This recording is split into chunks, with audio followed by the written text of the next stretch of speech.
Hello, everybody. Welcome to Planet FPL, the world where everything revolves around fantasy Premier League. My name's Suj. And my name is James. Game week 6 is not over, James. Game week 6 is not over. Still one more game to go. Everton versus West Ham this evening, but we are most of the way through. Eventful week because I think there were a lot of wild cards played, James. There were a lot of triple captaincy chips played. Depending on which side your bread was buttered, depends on whether it fell nicely or not. Well, all this, was it wildcard as a triple captain as one? Well, firstly, anyone without Haaland has had a tough weekend. Horrid. Because the chances are your captain Yeah. did not return. So that's the biggest one. So Salah, any Salah, Arsenal, anything like that. Fernandez, pretty much the majority of others that would have been considered for captaincy, I don't think returned. So, yeah, I mean, I dread to think what the swing would have been. I saw official FPL tweeted yesterday, because obviously I brought him in. Official FPL tweeting yesterday, feel sorry for those of you who sold Watkins and Rodgers. And I'm thinking, you don't need to feel sorry for me, mate. I'm quite pleased about the outcome. I mean, yeah, I enjoyed getting rid of Watkins weeks ago. So yeah, there. I don't think anybody that was selling Watkins was buying anyone other than Erling Haaland, in my opinion. There was a tweet that official FPL put out at some point, which was I think on Saturday, where they said 800 and something thousand people had played the triple captain, but 700,000 had played it on Haaland. So I was thinking, who are the 100,000 triple captaincy chips on if they're not on Erling Haaland? And that felt like a lot of triple captaincy It'll chips be not on Erling Haaland. There's 12 million teams in the game, or 13 Well, million. It's a the record bots breaking that have for tried FPL. every other. Listen, there's But loads who? of teams getting activated like every week and just trying to slam their top scorer and stuff. So we know there's multiple teams They out there might doing that punt sort of it thing. on a maybe a Bruno or a Foden or another Man City player or whoever else. Yeah, it's been a crazy weekend. I mean, obviously a lot of stories coming out of the weekend as well. Before a ball was kicked, West Ham sacked their manager. It's like 15 And minutes before deadline, roughly, wasn't it? I think. well, Yeah. it was pretty crazy considering they made Graham Potter do the presser on Friday before announcing that Saturday morning. Then balls do start getting kicked, and Ruben Amorim back to normality for Manchester United fans fuming about that. I mean, his win record is almost as bad as Graham Potter's was at West Ham. So yeah, not all is well at Manchester United. That plaster that got put on last week fell off. Ange is back. Welcome to the Premier League again, Ange Postecoglou. I prefer not to speak. What happened to Nottingham Forest's defence all of a sudden? Yeah, not great at all. We've talked about the robot doing robot things. We should talk about Leeds when we get round to talking about the games, James. I remember your comments after Game Week 1 and Game Week 2 that they just won't score enough goals for the Premier League. Well, they go and bang 3 in last week and another couple this week as well. Suddenly Leeds are free-flowing. Dominic Calvert-Lewin to the rescue. Well, a little bit, actually, given They've got a bit of whole a front focal line, right? point. Our whole front line has kind of had a bit of an evolution. Watkins Rodgers back with a bang yesterday. Good home win for Villa. People that were patient. They say people that were patient were rewarded. I don't know if I'd call it a reward, but it's some scant Rodgers solace. owners literally got a helping hand there, didn't they, from Rodgers himself? So Yeah. he's been given the assist because it kind of deflected off his hand last, didn't they? And then, of course, late winner for Arsenal yesterday as well. Gabriel owners jumping from the rooftops. I had 4 goals in my FPL team over the weekend, James. 3 of them were scored in the 90th minute or later. There were 9 goals in the Premier League in added time this weekend. Yeah, and it's been a bit of a trend. I mean, and guess what? Liverpool were not one of them for a change as well, because it seems to be that they've been the masters of the late goals so far this season. Yeah, I'm pleased that you left my team out of all that kind of like brief overview analysis because I leave them to you. They're Well, your problem. it's better. It's better that we don't because they gave me the raging on Saturday night. We'll get there in a bit, I suppose. How was your game week, mate? You've had a good one again.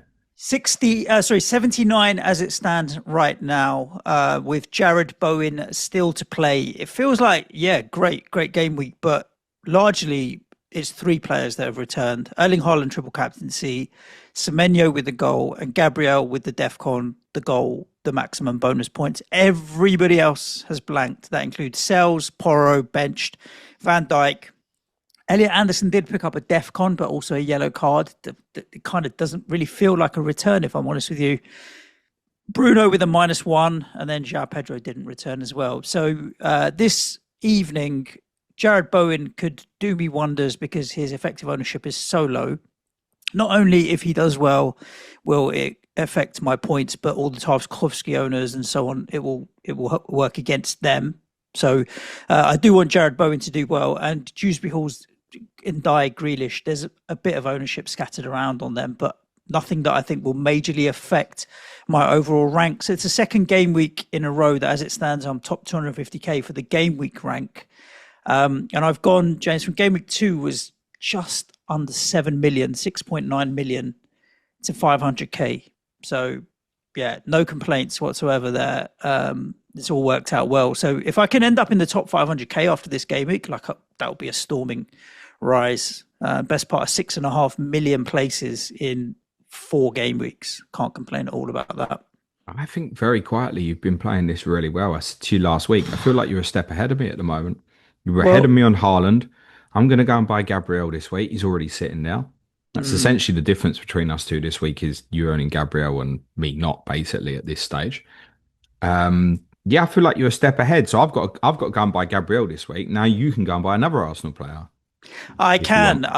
want. My initial thoughts currently are 8 Nori's gonna. I've got 0.6 in the bank. 8 Nori's gonna go, and on the cards firmly for me is Alderete. I think he's the best 4 million in the game at the moment. You can argue whichever 4 million you want out of the Rodons of the world, and other than Estev, who unfortunately had a horrible game week. But yeah, at the moment, 8 Nori to Alderete is on the cards, and João Pedro to Gocares is on the cards for this weekend. So I Are they think for those are my free? 2 moves, both for free as well. Yep, and then that sets me up quite nicely. Yeah, I've got too much money on the defense. I mean, the last 2 weeks I've had 8 Nori, which is the best part of 6 million defender, third on the bench. That's a lot of money to have doing sod all for me there. So yeah, 8 Nori down to Alderete, and João Pedro to Gocares is what I want to do this week. I'll leave it as late as possible, but if I see any price rises potentially, then I will pull the trigger on that. What have you got in the bank? Right now, 0.6. Yeah, a little bit short. I was just wondering about maybe going 8 Norwich Saliba now, investing in double Arsenal defence. I'm sure he'll come back in the team. It's probably medical advice not to start him yesterday. Yeah. And then Fernandez towards Saka the following week, maybe. You probably don't want to sell Fernandez this week. Yeah, But I don't think that works. I know for you. people are frustrated with Bruno Fernandes, and I know the thing is, if he'd scored his 2 penalties, he'd be the 3rd or 4th highest scoring midfielder in the game, and it's not like him normally to not be doing bits like that and scoring penalties. So I've not lost faith in Bruno Fernandes. I just look at it as it's been a couple of bad bits of, I won't call it luck. If you miss a penalty, it's not luck, but it's un-Bruno like for him to miss penalties. So just keep with it, because if he hadn't, everybody talking about Bruno Fernandes at 9 million, he's getting his DEFCONs, he's scoring penalties, he's doing bits and pieces, 3rd, 4th highest scoring midfielder in the game. So yeah, I've not lost faith in Bruno. So I have looked at the Bruno to Saka move, but I'm gonna wait. If I make the Alderete move and get Gocares after this weekend, when your boys go to Leeds, I can upgrade Porro to Saliba. I'll have more than enough money to do that. So I may do that. The other thing I've looked at is Matt Sells in goal, frustrating me a little bit, you know. I don't think Nottingham Forest are going to be the same Nottingham Forest under Ange. What makes you think that, boss? Yeah. And so if I don't go with Saliba, I could just go to Raya, you know. Okay. That's the other way I could play it, and I've got enough money to do that as well. All right. Sounds like you got a plan. It sounds. I think with Arsenal, there's probably four, five, maybe six players to go for. It sounds like you've got a plan that's part getting more in and stuff. Sounds Yeah, perfectly I'm reasonable to not me, mate. like Gokeres for João Pedro. Um, it is a little bit head over heart. I'd say it doesn't fill me with joy or excitement, but it does feel fairly sensible. And I think he still did have a few chances yesterday. I think he will still tick along nicely for the next kind of 6 or 7 game weeks. So yeah, but it's Yeah. not it's not like exciting. I think the only thing I would say in terms of selling him is the next wave. You like a step ahead at the moment. The next Mm. wave could be after the international break. You're like, shit, I want to add Chelsea. That could be your next wave. Yeah, though, I mean, look, we've seen with Chelsea again at the weekend. Like, I don't know if I do. I don't know if they're firing on all cylinders in the way that I thought they were. They're not, but they've also lost the two games because of red cards, basically. Yeah, yeah. We'll never know what would have happened at Manchester United. They could have easily, I mean, look at United again at the weekend. They could have easily gone there and won, perhaps. And they were in a very commanding position at 1-0 up. Like statistically, the way the game was going on Saturday as well. So I wouldn't read too much into that. And obviously, a If I forward wanted is going to to, be impacted playing with a man short for a lot of the game, isn't he? yeah, I mean, look, depending on what I see from Nuno today, I could very easily just go Jared Bowen to Gokeres and keep João Pedro, right? But I think it's the West Ham in me is looking at, all right, Everton, Brentford, Leeds, Burnley as 4 of the next 6. And Jared Bowen's ownership is so low Clear that he's a talisman. differential for me. So I feel like I'd rather keep Jared Bowen than keep João Pedro because of the differential nature of I it. think it's also because I'm in the same position where I've got Bowen. It's like I've held this long. Okay, this weekend obviously looks shite, but on the other side, yeah, I really want him for them 4 games Mm. afterwards. Yeah, I agree. Yeah, if he does well tonight, then I think you'll be swayed again to just want to keep him and stick with him. So I've got both of those options available to me. Look, Bowen picks up an injury, then he'll be the one making way for Gokeres. So yeah. How was your game week, my man?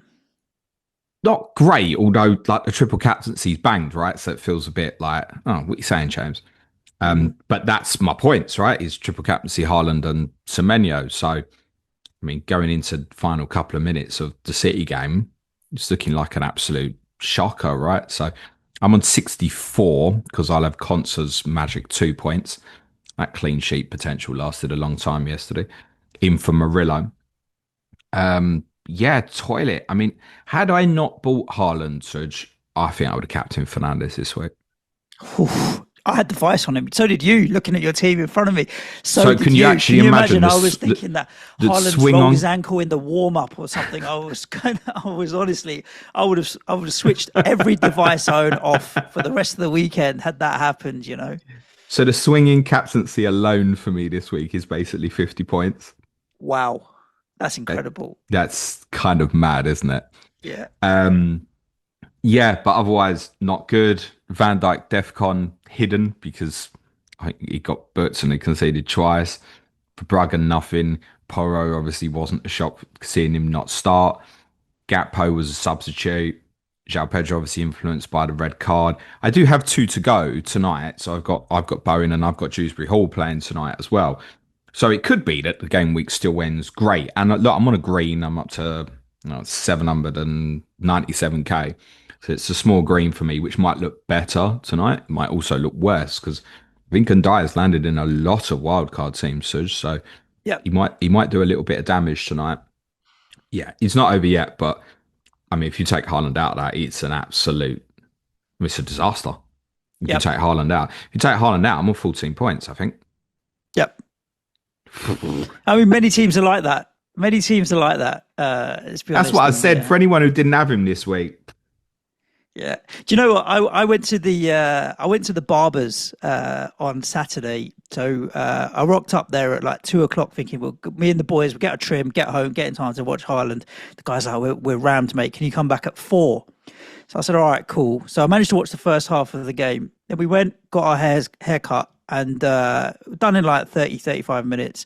We're driving back. There's 20 minutes left of the game. So I had it on the radio and I was talking to my youngest who's 11 and I was like, look, I've got triple captain on Haaland. He's only got an assist so far. He got his assist while I was getting my hair cut. I'm thinking, yeah, all right. I go, if only he could just score me 2 or 3 goals. And I said, but it's not going to happen. He goes, why is it not going to happen? I said, it's just impossible. He's not going to. But in theory, he could. My son says to me, in theory, he could. I go, yeah. So he goes to me, look, it's not impossible. It's improbable.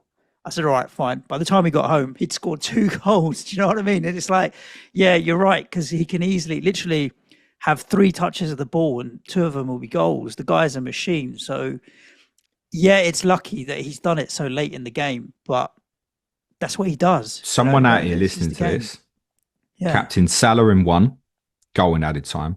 Captain Salah in 2, assist in added time. Captain Bruno Fernandes in 3, winning goal penalty in added time. And Captain Haaland this week. So in 4 of the 6 weeks, someone out there listening or watching this has had captaincy returns in added time. I think Slippers. I think Andy. Let's talk. I'm sure after the first 3 weeks, I remember him saying that he'd had that. I feel like. Oh, well, that's another 100,000 subscribers for him. Mind you, he won't even notice that now, will he, Andy? No, exactly. Good. Cool. Let's talk about some of these games, James, from the weekend, because the stories are in the football and obviously decisions that people need to make around transfers and so on and so on. Shall I mean, just to add for me, a couple of things, I'll do the schedule. Just say, I mean, Murillo to Gabriel has been a certainty. It was part of the plan pre-1. It's a certainty now. Obviously, if I could roll back the clock and know Gabriel is scoring, I'll take a -4 for that. But ultimately, it wouldn't have been worth the hit unless he scores in added time. So that's a certainty for move for me. I was trying to work out, I mean, he's not close to going up, but it's obviously going to be a surge for him. And Murillo's not close to going down. I think they may have already changed a bit on Saturday, but I was never going to do it for the Newcastle game. I was trying to work out what circumstance could happen in the Arsenal game on Wednesday night that would make me not buy Gabriel. And it's literally only if he got injured. Like if he plays 90 minutes, am I concerned, or does it make me want to could anything happen in the game that made me want to make a different decision? It's like, no. So as soon as that's close to any kind of swing in terms of price, I'll get that done. I would prefer it not to be till Wednesday night, but if it's going to be tomorrow night, I'm just going to pull the trigger on it, I think. Schedule this week. Who do they have in the Champions League this week? Olympiacos at home. Home. So yeah, it should be fairly straightforward. Yeah. Scheduled this week. Ask James is tomorrow, scheduled for 3 p.m. UK time. I realise that's not ideal, but people have got personal lives, etc. Clash of the Correspondents Wednesdays, Everton against Crystal Palace with Sean Norton and Rory McLaughlin-Dowd. That should be an interesting one. We'll obviously get Sean's opinion on Everton tonight, and Palace are just absolutely flying, as we'll cover. Thursday, new show for you that's going to be a monthly thing. That show with Nico. A bit of a review of the previous month. It's going to be very light-hearted. You're standing for David on the Weekender this week. We will probably dedicate around about half the podcast to West Ham bleeding into Arsenal. So discussion on West Ham from tonight, discussion on Potter, his time, and then obviously what to expect from Nuno. And then we'll obviously cover off Arsenal West Ham as kind of our tactical piece for the weekend on that as well. If you want to support the show, it's www.patreon.com/planetfpl. Got a couple of appearances for Clayton this week as well. He's on the Q&A today. And Tottenham Arsenal with myself on Wednesday. Milan Rashavi, one of our patrons, doing UCL Fantasy tomorrow. We've got Money in Football Thursday and our Game Week 7 preview on Friday. Cool. Sell it. Go on. I thought you were going to do the sales pitch. And where's Harry? You were right in the middle of the sales pitch on the deadline stream when Harry joined in to did he cock it up? As well. No, he did a great job. I mean, I think Harry looking at it, probably got us a few extra patrons. Patreon.com/PlanetFPL. Look, you get the additional content that James has mentioned there. You get access to our Slack community from basic tier upwards, which also includes the fixture planning spreadsheet that James creates and updates on a regular basis, showing all of the European games, all of the different competitions, and so on and so on. Prize leagues and a whole bunch of other stuff as well. Why not head over to patreon.com/PlanetFPL and support the show, help keep the lights on and all of that kind of stuff. Let's talk about the games. Brentford 3, Manchester United 1. And for Brentford to get into that 2-goal lead relatively early, you were thinking, oh dear. Yeah. I mean, Ruben Amorim, he must be so close to the edge of losing his job now. Do you know what? I'm so tired of this now. So close. I'm so United fans must be exhausted. Yeah. I'm so tired You of know, this now. I think Potter he won 6 in 25 or something like that. It worked out to 24%. I Amarim is at 27% win ratio. Yeah, I intentionally It's didn't as bring any. bad. I intentionally didn't bring any statistics to this podcast because I told you a couple of weeks ago when they lost to City. Every time they lose a game, it's going to be like this stat, this stat, this stat. That isn't. There's every chance they'll beat Sunderland at the weekend. I wouldn't bank on it. Then they'll probably get slapped at Liverpool. Like it's a constant. One step forward and two steps back. I can't see him turning this around now. And I They think, gave up 6 big chances, James. 6 big chances they yeah. gave And up to can I just Brentford. say, They can't defend. the statistic. If you get blinded by looking at the statistics at the weekend, that's going to do a real disservice to the football match because Bruno's obviously. If you take Bruno's what. In fact, let me ask you the question. You're looking at it, right? What was United's XG, Suj? 2.03. Take Right. out Bruno's penalty, and you're looking at maybe 1.2. Great. Now take out Sesko's goal. Do you know Yeah, what because he had Sesko's? three. It was Yeah. 1.2 because he had point 0.3, like three So attempts at it, and each exactly. one was point 0.3. Yeah, so the three Sesko efforts, the model I saw accounted for 0.31, 0.34, and 0.35, which is exactly one. Yeah, So if you take the Sesko goal out and the Bruno Fernandes penalty out, what's United's XG in that game? yeah. There's nothing. Right, shite. They were lucky 20 minutes in that they were only 2-0 down. It could have been more for Brentford. Then Brentford played the game relatively intelligently. It's worth saying Nathan Collins should have got sent off. Of all the gripes around the refereeing decisions at the weekend, of which actually I think the majority of them are correct, by the way, he should have been sent off. That's the worst decision of the weekend for me. And there's nothing around. I wanted to check with you, like double jeopardy being like, well, you've got No, a because it's a penalty, so you shirt don't get a pull. red card as well. Right. So my personal view is, by the way, So if you'd have I tried to play the ball, then the double no, jeopardy kicks in. correct. My Right. personal view on that is that if you're pulling the guy down and you're still giving away a penalty, I still think the punishment is harsh enough.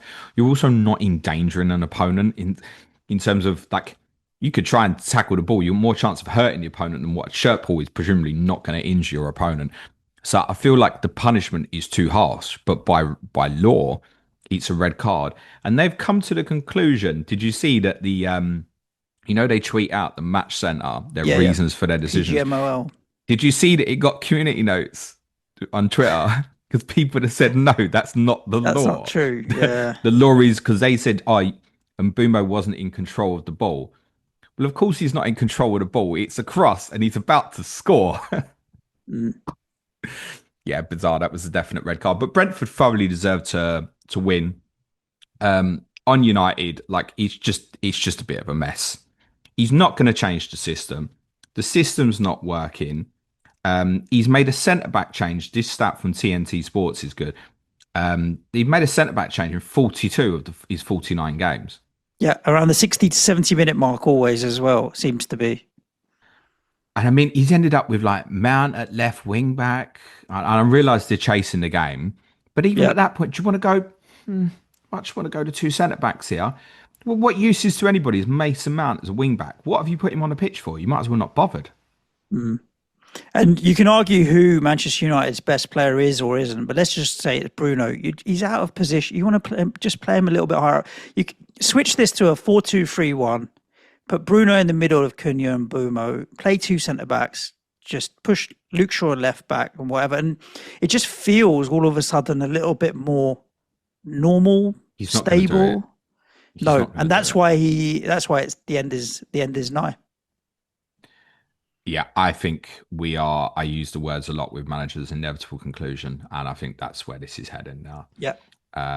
Because it's just never going to get fixed properly. And I think the most alarming thing from that weekend was I don't think United fans could reflect on that afterwards and think, my team gave me everything at the weekend. Yeah. I don't think so. And they've had a week to prepare. You ain't got European stuff and all that. The excuses that were there last year cannot be there now. It's just not good enough. They could have been 3 or 4-0 down in 20 minutes. Wake up. And Brentford didn't have to do a lot to get into that position, by the way. Binder in goal, that doesn't help as well. Because let me tell you now, there's a massive limitation on what Manchester United can achieve this year just by virtue of him being in goal. The other goalkeeper they bought must be more than just lemons because they've got an actual lemon in goal. So how bad must he be? Like, get on with Mm, it. If you bought him to be your new goalkeeper, most of us haven't play seen him. him. I can't believe it'd be worse than Binder. Yeah. That on the goal from Matthias Jensen, I get it moves quite a lot. It actually goes straight down the middle of the goal from outside the box. He ends up diving past it. He's not good enough. No, he's not. I agree. He's susceptible on crosses. If you had something for him, you go, his distribution is okay. His shot stopping is maybe okay. The first time I laid eyes on him at Tottenham in a cup last year, I was like, not fancying this at all as their goalkeeper. So that would do them a great service. They need to get, so if they're going to play Bruno in a deeper role, get someone to do the legwork for him so he can be the footballer. He's trying to do jack of all trades. And when he does that, he becomes a bit erratic, Bruno. Mm. For Brentford, excusing the fact that Collins was quite lucky, and who knows, at that point, maybe Manchester United turn it around and win the game 3-2. That is a possibility, and it is a little bit of a mitigate.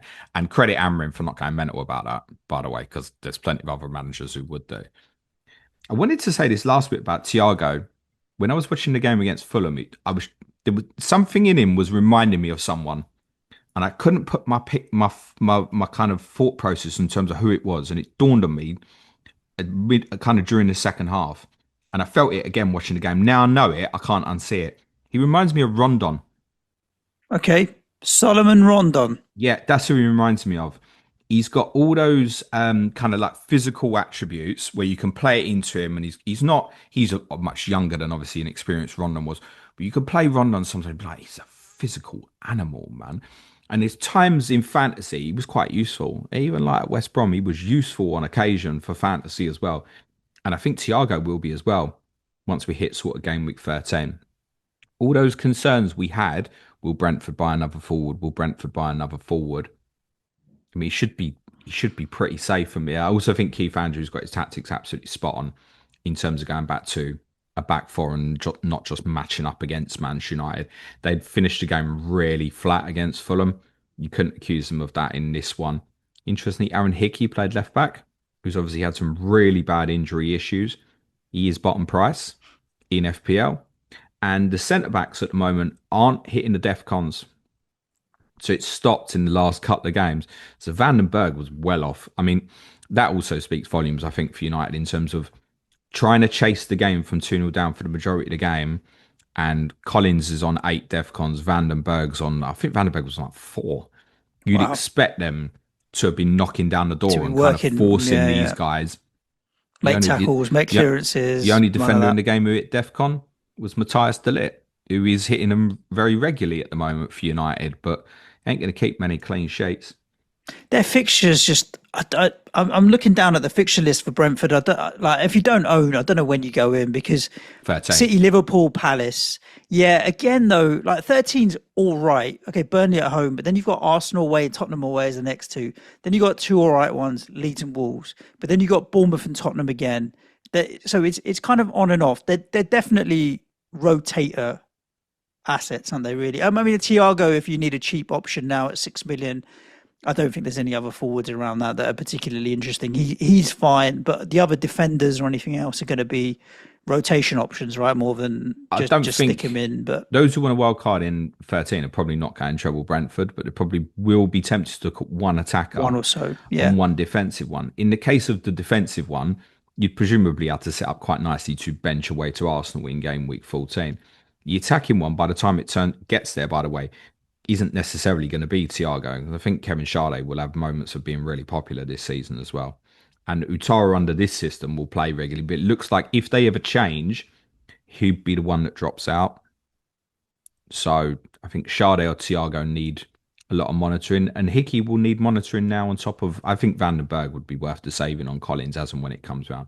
You're right. Yeah, I wouldn't be chasing my tail on Thiago at the moment with their next two home games being City and Liverpool, and yeah. West Ham with it'd be Nuno's first home game, wouldn't it?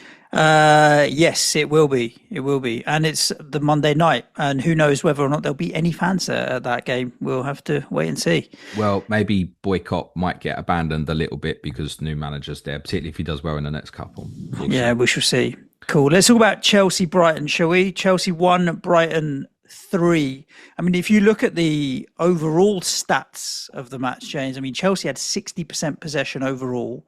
Though Brighton ended up racking up four big chances. But if you look at it first half, second half, and let's assume that we're saying second half is post Trevor Chalobah's red card.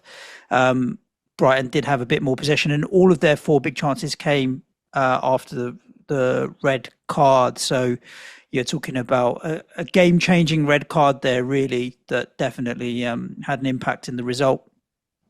Yeah, no doubt about it. I think probably Chelsea would have probably gone on and won. I have to say, I don't think Enzo Maresca is under any real pressure for me. I think you just look at this and go, well, you've been gone down to 10 men in two games. It's not right.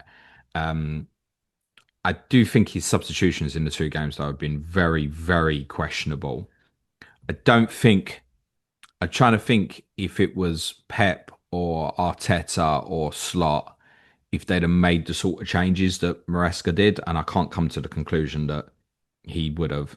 So a champion on for Andre Santos, he's absolutely fine. Obviously, you've lost the centre back. I get you've got to do that. But then Gusto on for Estelle, Badiashile on for Hato, maybe he's tiring, fine.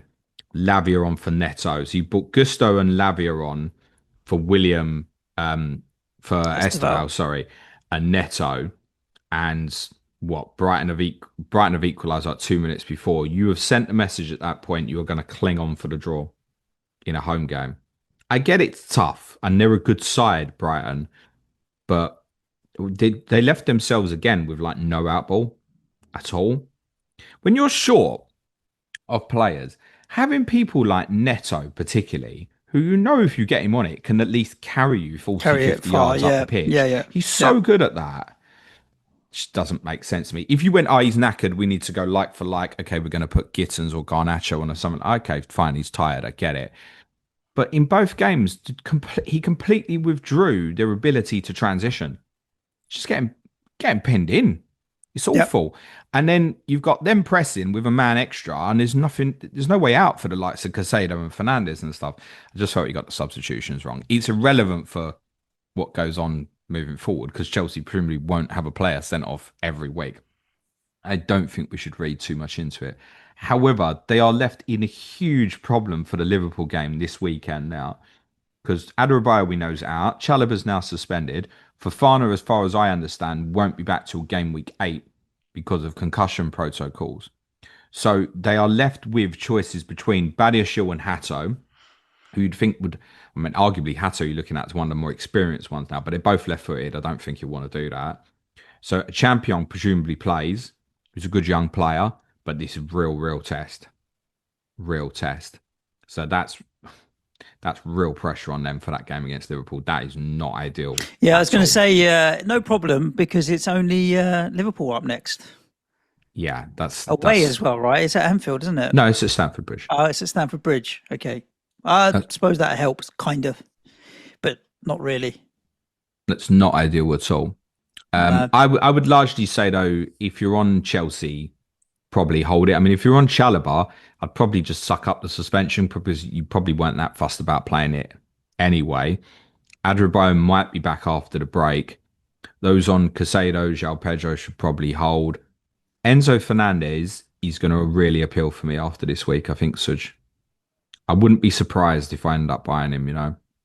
He's actually got more FPL. After this week, so you're Yeah, yeah. thinking not waiting until the kind of fixture swing, which is Sunderland, really. Are you sure it's not Nottingham Forest Oh away? yeah, sorry. Well, I still need to adjust my brain to thinking Angers Forest. Angers Forest. Yeah, yeah. It's this week. Well, game week 8 after this week. The thing is, as well, even when Palmer's been available, we've had games where we're like, oh, Fernandez is going beyond him, Palmer's dropping shorter, etc. There's a real onus on him to do exactly what he did at the weekend and get in the box. With Palmer obviously being absent, there's more onus on him to provide at the attacking end. He's got more FPL points than João Pedro. So Yeah, I mean, he's been super consistent, going under the radar, but super consistent. He's only second, I think, in midfielders to Semenyo. No, Anthony, Jaden Anthony's been tearing it up as well. We'll talk about him in a bit, but yeah, 39 points now, third only to those two, Semenyo and Anthony's decent Yeah, pick. he's good. 6.7. It's creeping up in price though. That's the only thing. Well, the thing is, though, once we get this one out of the way, people are going to want to look at Chelsea players. So when you start looking at João Pedro up front, Who? do you Mm. really in midfield want to be going Esteval or Neto? No, no. I mean, Fernandez might have the penalties at the moment. Although lots of Chelsea fans have pointed out they think that João Pedro gave Enzo Fernandez the penalty in the game against Fulham because Fernandez was getting a bit of stick off the crowd, apparently. Defensively, again, you're not going to look to afterwards. So when you start looking at Chelsea, like, right, for that run, Forest, Sunderland, Tottenham away, remember, is a fixture they normally do really well in. Wolves at home, then Burnley away. Ideally, if you're wildcarding in eight, and I know a lot of playing in this, you're probably going to go free Chelsea. And none of it looks great at this moment in time. So by default, I think it would become something like Chalobah or Sanchez, Fernandez, and João Pedro, subject to where we're at with Palmer, but I don't know if he's going to be back for that or not. I would say don't go early on Fernandez. I remember that game at Forest in Gameweek 8. It's a lunchtime kickoff. I presume that he'll be away on international duty with Argentina, although the qualifiers are done in that, aren't they? Talk for a minute, Suj. Let me check what Uh, Argentina are doing. well, yeah, I don't know. I was going to bring the conversation round to Danny Welbeck moving forward afterwards. You tell me whether Argentina are there. But Enzo Fernandez, he plays, right. He's got the armband on him now as well, so I wouldn't have any concerns if you're picking him up. I think he's a decent shout. I'd rather own Enzo Fernandez right now than João Pedro, for example. Enzo Fernandez, Argentina playing friendlies against Venezuela and Puerto Rico. Maybe he'll pick up a phantom knock, James. Maybe that's also possible, yeah, but then that doesn't make it easy to buy him early either. No. Um, Welbeck, I don't think Welbeck's had a great start to the season. I know Sam was quite Well, critical of his he's performance at kind of had Everton. a injury kind of eased in start to the season, isn't he? Yeah, but he's not been playing well, really. No. And I think considering Rutter is kind of not your prototype of kind of nine like Welbeck anyway, I think it's arguably been a little bit surprising that he's been out of the team quite a bit. I mean, look, he's taking the goals really well at the weekend, but there is also the influence of the red card situation. I mean, on his second goal, he takes it ever so well. Um, but Chelsea were all over the shop in terms of how they're trying to play out at that point. What you might have noticed was intriguing, obviously, from the game is the first header, which is a brilliant headed goal, comes from a Minter cross from the left. You want to look at a wild heat map from the weekend, may I suggest you look at Yankuba Minter's. It's so high. I think he'd obviously played on the right, and I think then when Matoma went off, he's gone to play on the other side, and Yep. he just ended up having so many touches at the It's top literally around end. the penalty box, basically. And he may have even been top, if not, he was very close to it for touches in the box this season ahead of the weekend. I think he needs real close monitoring. They've got Wolves away next, Newcastle at home, United away, Leeds at home. I think that's an okay next four or so. And then the fixtures moving towards Christmas are not too bad at all. They've got some real tough away games in the December January period, but there's a consequence. There's some really nice home games as well. I think he's quite intriguing, and I think real difference. I've spoken about him a few times this season with him and Mitoma to previous seasons is I don't think there's too much direct threat to their minutes. I think there has been a lot. I don't No, think he's going to they've play been every single game, but they've been pretty consistent so far this season. So yeah, 5.9 for Minter. Like people that are on like a Paquetá or something like that, I think he's a better shout at 5.9 than like a Lucas Paqueta or anyone else at that kind of 6 million. You've got yeah, to take a bit of a jump up to Ismail Assar, for example, haven't you?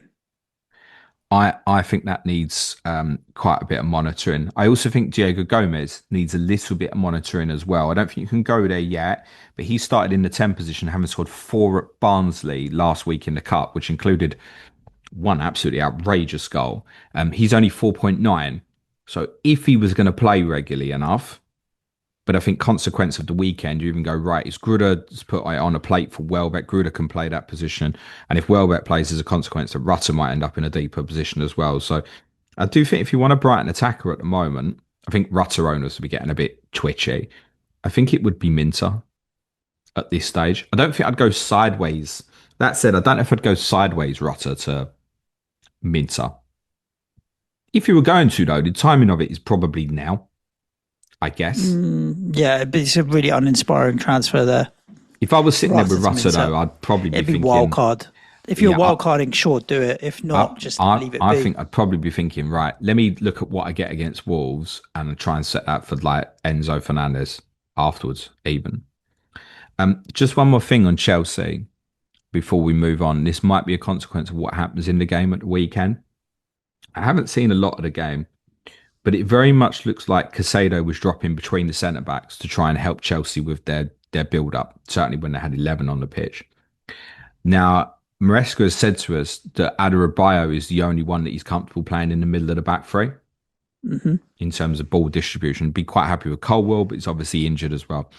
So Adarabioyo has obviously been out as well. I think this was a short-term solution that Chelsea looked at, was dropping Casado in really, really shorter.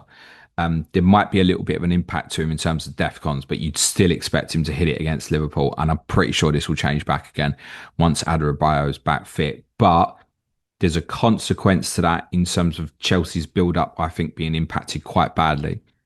Because if Casado's dropping in short, you're asking others to come and receive with their back to goal. And Casado is strong as an ox, right, in terms of receiving in that position. So the way they are with injury suspensions, despite Liverpool's result, I think they're probably in trouble again Saturday. And if they lose another one in a row, doesn't matter Pressure the builds. circumstance. It's just Chelsea lost 3 in a row. Yeah, people are going to talk, aren't they? Yep, they will. Let's talk about their opponents coming up. Crystal Palace 2, Liverpool 1. I mean, I wasn't watching this because I had City on, wanting to see Erling Haaland do the business. But all I caught on social media was Alisson's keeping him in the game. Oh my God, Crystal Palace are knocking on the door consistently.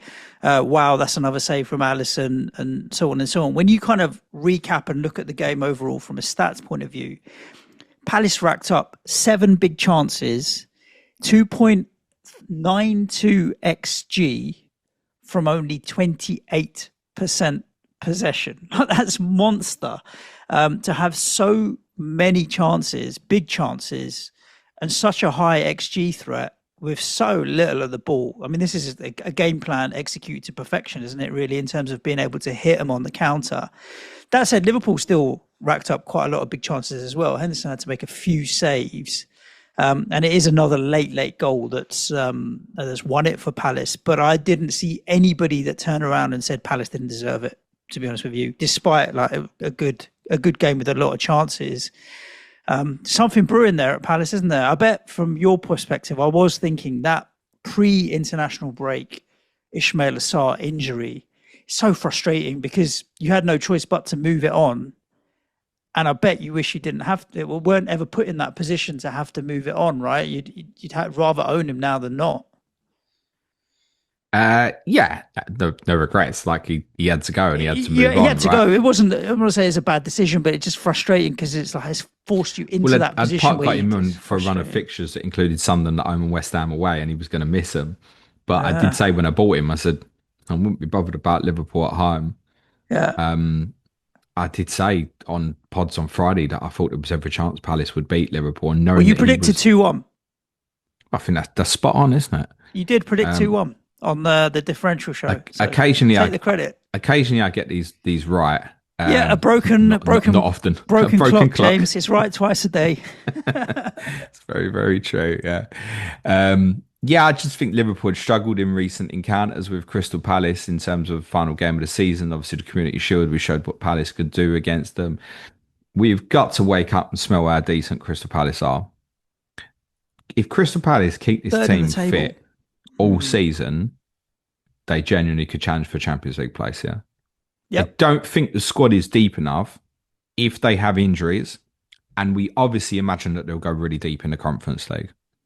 And Well, they I should do win the think there's, Conference League with the squad and team that they've got and the way they're but playing right they're the now. best team in it by a distance. I said Yep. to you, I don't know if you remember me saying this to you.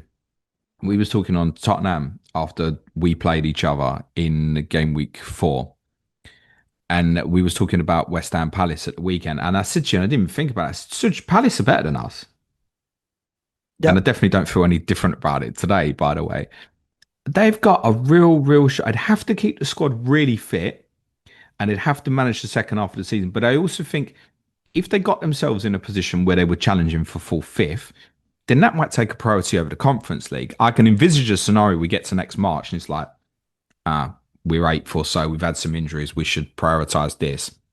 I can visualise that. But if they keep that team fit, they are so well managed and so well drilled, and I say it every single week, that they've got a real chance under Glasner. I saw a video with him.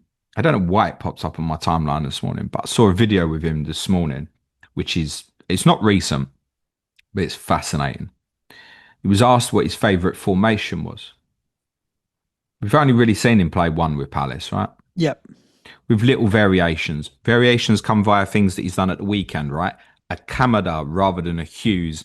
He's wanting a midfield player to join in more. Remember when they won at Villa? And I said those two midfield players don't move. Give him such a solid base and transition. He's wanted to overload on the transition against Liverpool. That's part why Kamada has played. He said his favourite formation was 4-4-2. He said ideally that's the system that he would play. But he spoke about going into Figuring a out how club to win. and realizing what was suitable for the players at his disposal and drilling that. And that's what they've done. So Yep.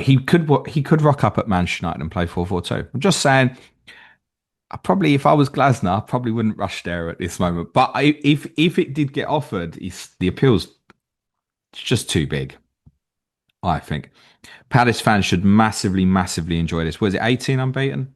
I've lost count now. Yep. It's 18. You're right. Phenomenal. And there's FPL interest, of course, there is moving forward. Um, Despite some challenging fixtures like Everton away, Bournemouth at home, Arsenal away, doesn't scream. So I think it's probably a comeback in game week 10 at this point, personally. But Mateta was so unlucky not to score. I think a haul is around the corner. And I can't visualise it in the next three, so it may well be game week 10. Saar, we've spoken about, back with a goal, 6.4. Do you know what? When I look around at midfielders at that price, we spoke about Enzo Fernandez at an option. I do wonder if like Saar, just forget the fixtures, is just a better pick. Yep. His He his could XG and goal involvement this season so far is monster.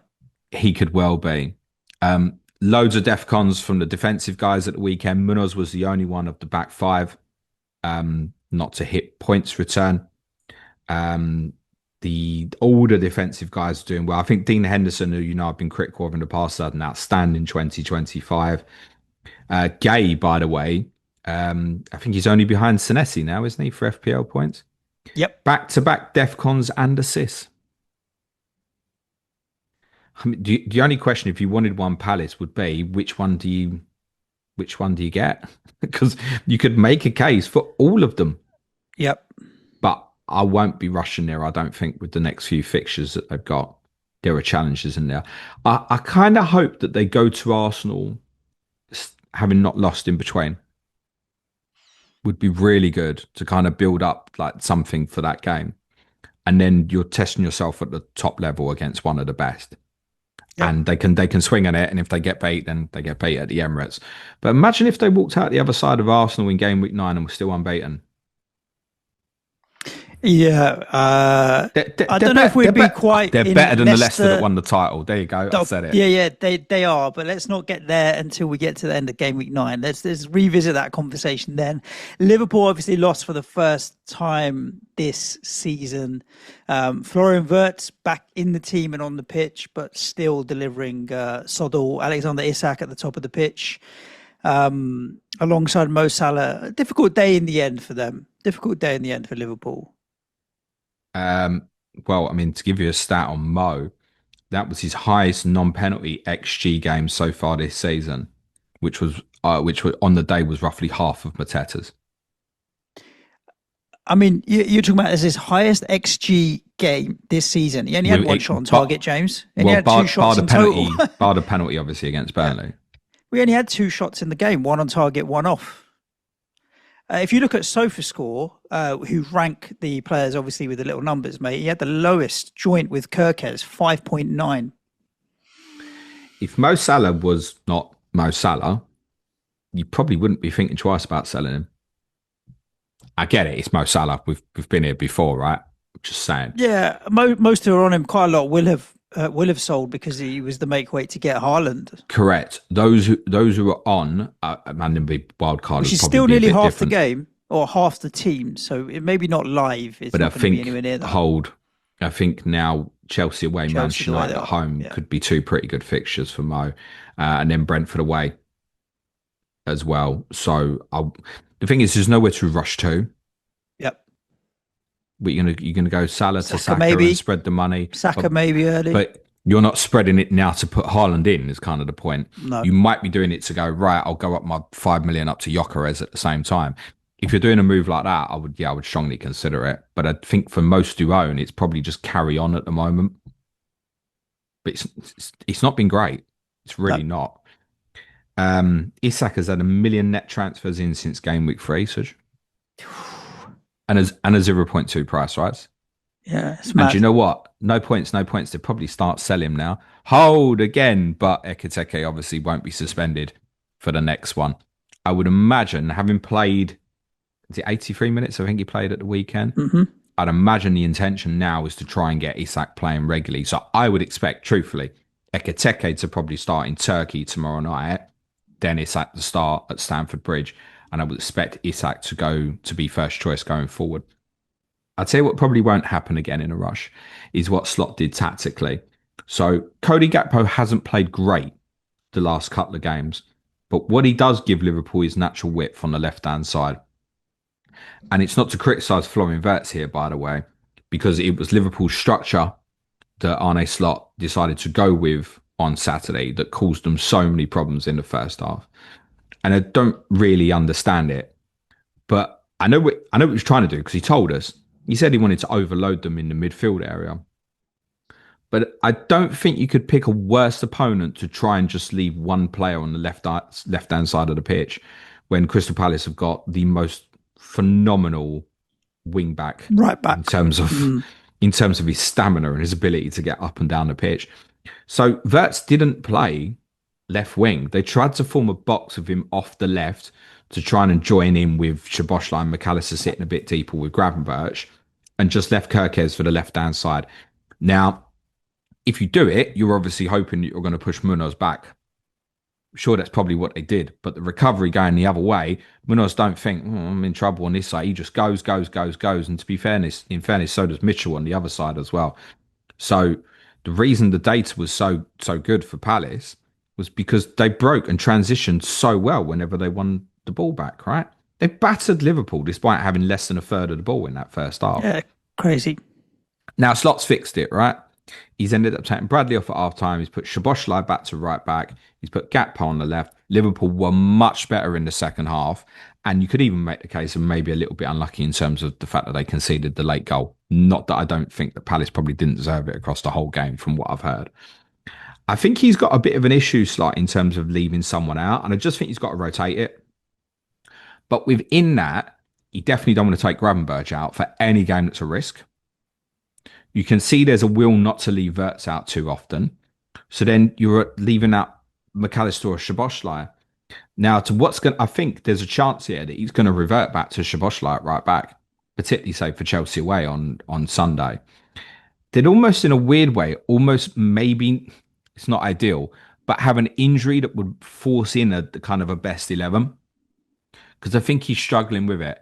And those of us who've seen enough of Wirtz are not doubting the quality of the player. But right now, I don't think it's particularly helping Liverpool. I've no doubt that he will. But right now, they'd probably be better off taking him out and going with the midfield three they know. Gakpo left, Salah right, Isak up front. And it looks frightening again, right? Yep. What was also frightening for Liverpool is Ibrahim Konate having more brain farts at the weekend. There's a little bit of concern. And I think as well, you might see on occasions Gravenberch ending up at centre back. That's another way around this. I wouldn't be Let's surprised if we see. finish. I wouldn't be surprised if we finish the season Gravenberch playing alongside Van Dijk. I don't know. He's their best holding midfielder, I though, isn't know he? that. Well, Yeah, he is in terms of that outright position, but if they can get McAllister fit, I certainly think he can play that role as well. yeah. Let's He's see. not fully right, McAllister. He's had a difficult pre-season. Cool. Let's talk about Leeds 2, Bournemouth 2 as well, James. Move it in it on to the Desmond 2-2. I thought Bournemouth would win this quite comfortably, and in the end, they've had to come back and nick a draw at the end. I mean, Semenyo now adding free kicks to his repertoire, which is decent. Bournemouth assets always seem all right. Senesi had a price rise yesterday. I need to figure out with Senesi, because I've talked about going to Alderete instead of for 8 Nori. Am I sleeping on Senesi here? Because I've heard people Probably. talking about the fact that he's a 5.5, 5.7 asset in a 4.9 price. Should I just get it done? And then when I need to make some money, I can downgrade Pedro Porro down to my 4 million when I need to. But the more I leave Senesi, the more I'm sleeping on it. And I'm not sure. I need to. I'm interested in your take on it and whether or not he's one of those where just get it done and forget about it type situation, which was the same with Semenyo earlier. But yeah, Leeds will be super happy, man, because to pick up another point against a very good team in Bournemouth, they've been pretty consistent and now they're scoring goals as well. You said you thought Bournemouth would win comfortably. How many times was that broken clock right? Twice in a day. Did you Okay. predict a 2-2 in this one? No, I did predict a draw. A draw. I also thought Chelsea wouldn't beat Brighton. I'm claiming them free because not a lot else was right this weekend, particularly including Tottenham. Well, Oh, yeah. Arsenal to win at Newcastle as well. I I'll just take the felt credit for predicting City beating Burnley. no. There's a point We behind all this got why I that one. felt that though. I felt it was a bad matchup for Leeds, and actually the games ended up being more open than actually I anticipated. But I think the more chaotic a game is, the better for Bournemouth. And Leeds have already shown they're quite strong, right? Even when they lost 5-0 Arsenal had 5 shots on target. We know Arsenal well deserved to win, it's fine. But there's also an elite team. But the more open a game is, the better for Bournemouth. Look at how Newcastle played them last week. Like it was an awful game for the neutral to watch, right? But it was the Yep. right tactical structure from Newcastle on the day to give them the best opportunity of getting something out of that game. Treating Bournemouth like a really good opponent. And teams are going to start doing that now. And I think in some of the easier fixtures, Bournemouth might get bogged down with stuff like this. We saw a lot of that last year. They lost at home to Ipswich. They lost at home to Wolves. There were some other games that were really shocking that they didn't do so well in. And I think the more chaotic and end-to-end the game can be, the better for them. And they're more likely to get that against some of the better sides, of all due respect to Leeds. On Senesi, Suj, well, I'm going to do a piece for advanced intermediate plus tier patrons later in the week on what the numbers say on Patreon. I've got a bit of a theory on DEFCONs that they're possibly going to be higher than what they were last year. For So obviously, everybody or obviously we didn't for. have it in the game, but I mean the total. So what I mean by that is Tarkovsky, I think, was the most overall last year. For those who backtracked and did it, I didn't do any of this data, but I think he hit it 22 times. I want to say Okay. from I think 34 starts The or so. Forest boys were pretty big as well. Yeah. Yeah. That's not going to be happening much. So Tarkovsky was roughly 2 in 3, right? Hmm. Really good. So his hit rate was about 66% or so. But I think most of us can recognize there's more direct football being played this season. Got a lot of teams taking long throws. What happens with most long throws, Suj? They get headed out. Yeah. There's a few things happening that I think are playing into the idea that a Tarkovsky, as an example, or a Senesi, sorry, these guys might be more than 2 in 3 this season. They might be going beyond 3 and 4. Yeah. Senesi's every game now against a complete multitude of different opponents, complete differences, right? So that's really, really impressive. What I would say is I can't quite work out yet why he's hit it so much and Diakite hasn't. And Diakite, really interestingly, he did hit it at the weekend. Diakite's only hit it in the games against Leeds and Wolves, which in terms of paper are easier fixtures. Yeah. But is that because the other teams are going more direct against Bournemouth? Is that what a consequence of that is? There's still so many unknowns at the moment. But to answer your question, Suj, I don't know yet because I still look at it and go, well, the fixtures are beginning to look a bit rough. So is he regularly going to be like a 3 4 pointer? Yeah. We also know with him, I know he's got the assist for the goal, but he doesn't get many goals. No. We know this from loads of us went with him a couple of years ago when Bournemouth had the double after the Luton rearrangement. He doesn't get many attacking returns. It was the same with Zabani. And I think that will probably continue.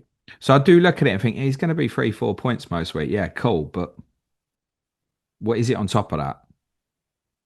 Well, the clean sheets when they do come from Bournemouth will rack it up. So then you're looking at solid 8 9 pointers if he picks up a little bit of I bonus in think there they're as well. particularly confusing as well because I think they'll do better in some of the more difficult games. Mm. So it's counterproductive to me to say, well, I look at their fixtures coming up and think, oh, a bit shy. I don't think there's many clean sheets there. When I'm also saying that I think they'll do better in some of them fixtures than what they would do against an opponent like a Leeds. So the answer to your question is, I don't know. But I think most people who own him would say to you, get him. Yeah. That would mean something to those people. The people that are on him or been on him will be like, I am absolutely delighted with this. You've got to have him. There's no way on earth I would buy him over Gabriel this week. I Yeah, I don't can care about the understand death over cons. Gabriel because of the volume of clean sheets that Arsenal could pick up in the next run of fixtures is huge. Like you're advocating for double Arsenal defence. I don't mind that at all. But it's one of those. I suppose once he's up to like 4.9 or 5 million, people will start thinking, well, he's at 4.9. If he crosses the five and a bit mark, people will be thinking, well, Joachim Anderson's good for DEFCONs just as easily. Maybe I'll just go there instead if it's DEFCONs that I'm after. Or one of the 4 millions at Sunderland, for example, Alderate and it's who's the other defender there? Mukiele are picking up the DEFCONs there, and they're 4 million. So is he worth Well, it over yeah, I those mean, guys? Alderete is the third highest scoring defender, bottom Mm. price. I mean, that's going to Yep. start moving quickly, right? Yep. But then their fixtures, we'll get Sunderland a bit. Their Yep. fixtures are a dog as well. A Yeah. few notes on this, otherwise we'll end up talking about Senesi all day. The free kick wall on Semenyo's goal, what is that? Yeah. I think it's the first time I've seen a goal scored that's gone underneath a wall that's had Had a a draft excluder in yeah, it. yeah. I was gonna say, what'd you call That's the that? first time I think. Sleeping It's lion. really Yeah. bad setup. Croupier Junior, obviously got the late equalising goal. He's 4-5. The problem with him is it's a little bit like the conversation we've had about Goo and blocking yourself. There'll be so many template teams setting around with Senesi and Semenyo, and you go, oh, I go Croupier as the third forward. It only needs Evan Nilsson to start banging, and you're like, Yeah. what have I done here? Yep. So People that's have a got little bit of a Petrovic as problem. well. So They also changed system a little bit, I think, at the weekend. So obviously made a few changes. So Christie, Adley, and Cliver all came into the team, and Cliver played a more nominal 10 position than what Tavernier has been doing. So they've been playing sort of Tavernier and Scott either side and ahead of Adams. So it looks more like a 4-1-4-1. If you look at Cliver in terms of average position, he's so often ahead of Evan Nilsson at the weekend. I would not be diving into any of those players that have come into the team. I think their fixtures are challenging enough, but something to monitor that it might have been just a one-off tweak and the team might change back, or that is a more similar setup to what we saw a lot from Bournemouth last year. For Leeds, Longstaff, goal, assist, and DEFCON 4.9, now offering a more competitive and a cheaper version to stack. For those who want a wild card this week and bench boost in 8 or 9, I don't think it'd be the worst idea to get both. Have them as your fourth, fifth choice midfielders and bench boost with them in 8 or 9 and well, set up Granit in like Xhaka's a sticking his hand up 4-3-3. saying, "Don't forget me, James." As He another he he five can million. he can do that. He can do that. Longstaff members had a kind of a delayed start to the season. Obviously, went in the Yep. team for the game week 3 fixture against Newcastle, playing really well. Like the underlying data of the weekend is really good as well. He's not the only Leeds enabler to consider. Joe Rodon has returned a goal. Yep. He's returned 7 points in all 3 home games. He's got Tottenham at the weekend. He'll probably get another 7 pointer. And Calvert Lewin 5.5 needs monitoring a little bit, I think. The fixtures are good.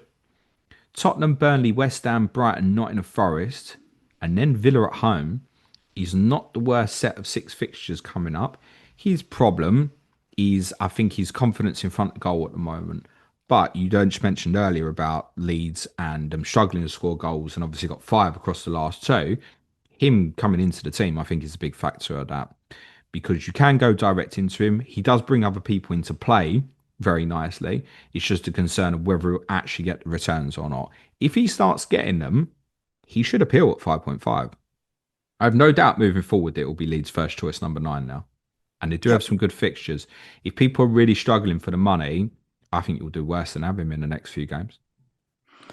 Okie dokie. The big game, obviously, Manchester City 5, Burnley 1 for those with the triple captaincy armband on Erling Haaland. We've mentioned a few 6.5 million-ish midfielders, James, in Enzo Fernandez and Ismail Assar.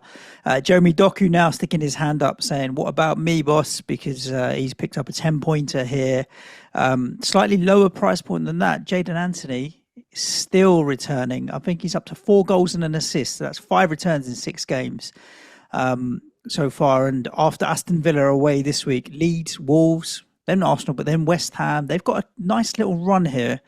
Burnley, 3 of the next 5, and depends what you think of Aston Villa now after their victory yesterday. Some interesting assets there to be had, but Erling Haaland, the robot, just doing what he does. He's up to 8 goals and an assist in 6 games. Oof. Yeah, the data is silly. If you look at his expected goal involvement across the 6 games, absolutely disgusting. It's nearly 8, 7.9, according to Premier League's website. He is now outperforming slightly. I think he's a goal ahead of his XG. Yeah. The thing is, though, other than the first season, he's largely performed to what his XG is. What did he score last year? 22 or so? Yeah, I can tell you. And his XG was last year he scored number. 22 and his XG was 24. And yeah, okay, so an underperformance. And the year before? Scored 27 off an XG of 32. So an underperformance as well. Sorry. Right. That's XGI. It's 22 from 22 and 27 from 29 and a half. So the last year was bang on his XG. So across his first season was 36 off 28 and a half. So that was the only season where he overperformed it. Other than that, he's on a par.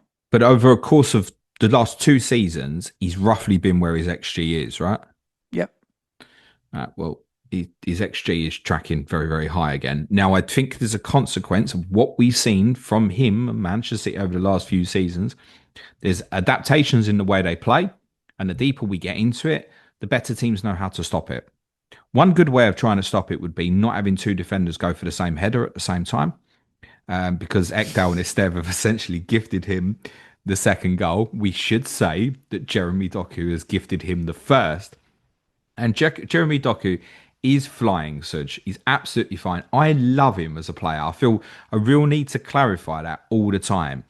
He does so many good things for City in terms of his ball carrying ability to take teams up the pitch, and his best ability is he draws people to him because he's so rapid. Nobody wants to get left 1v1 with him, and he can go either way.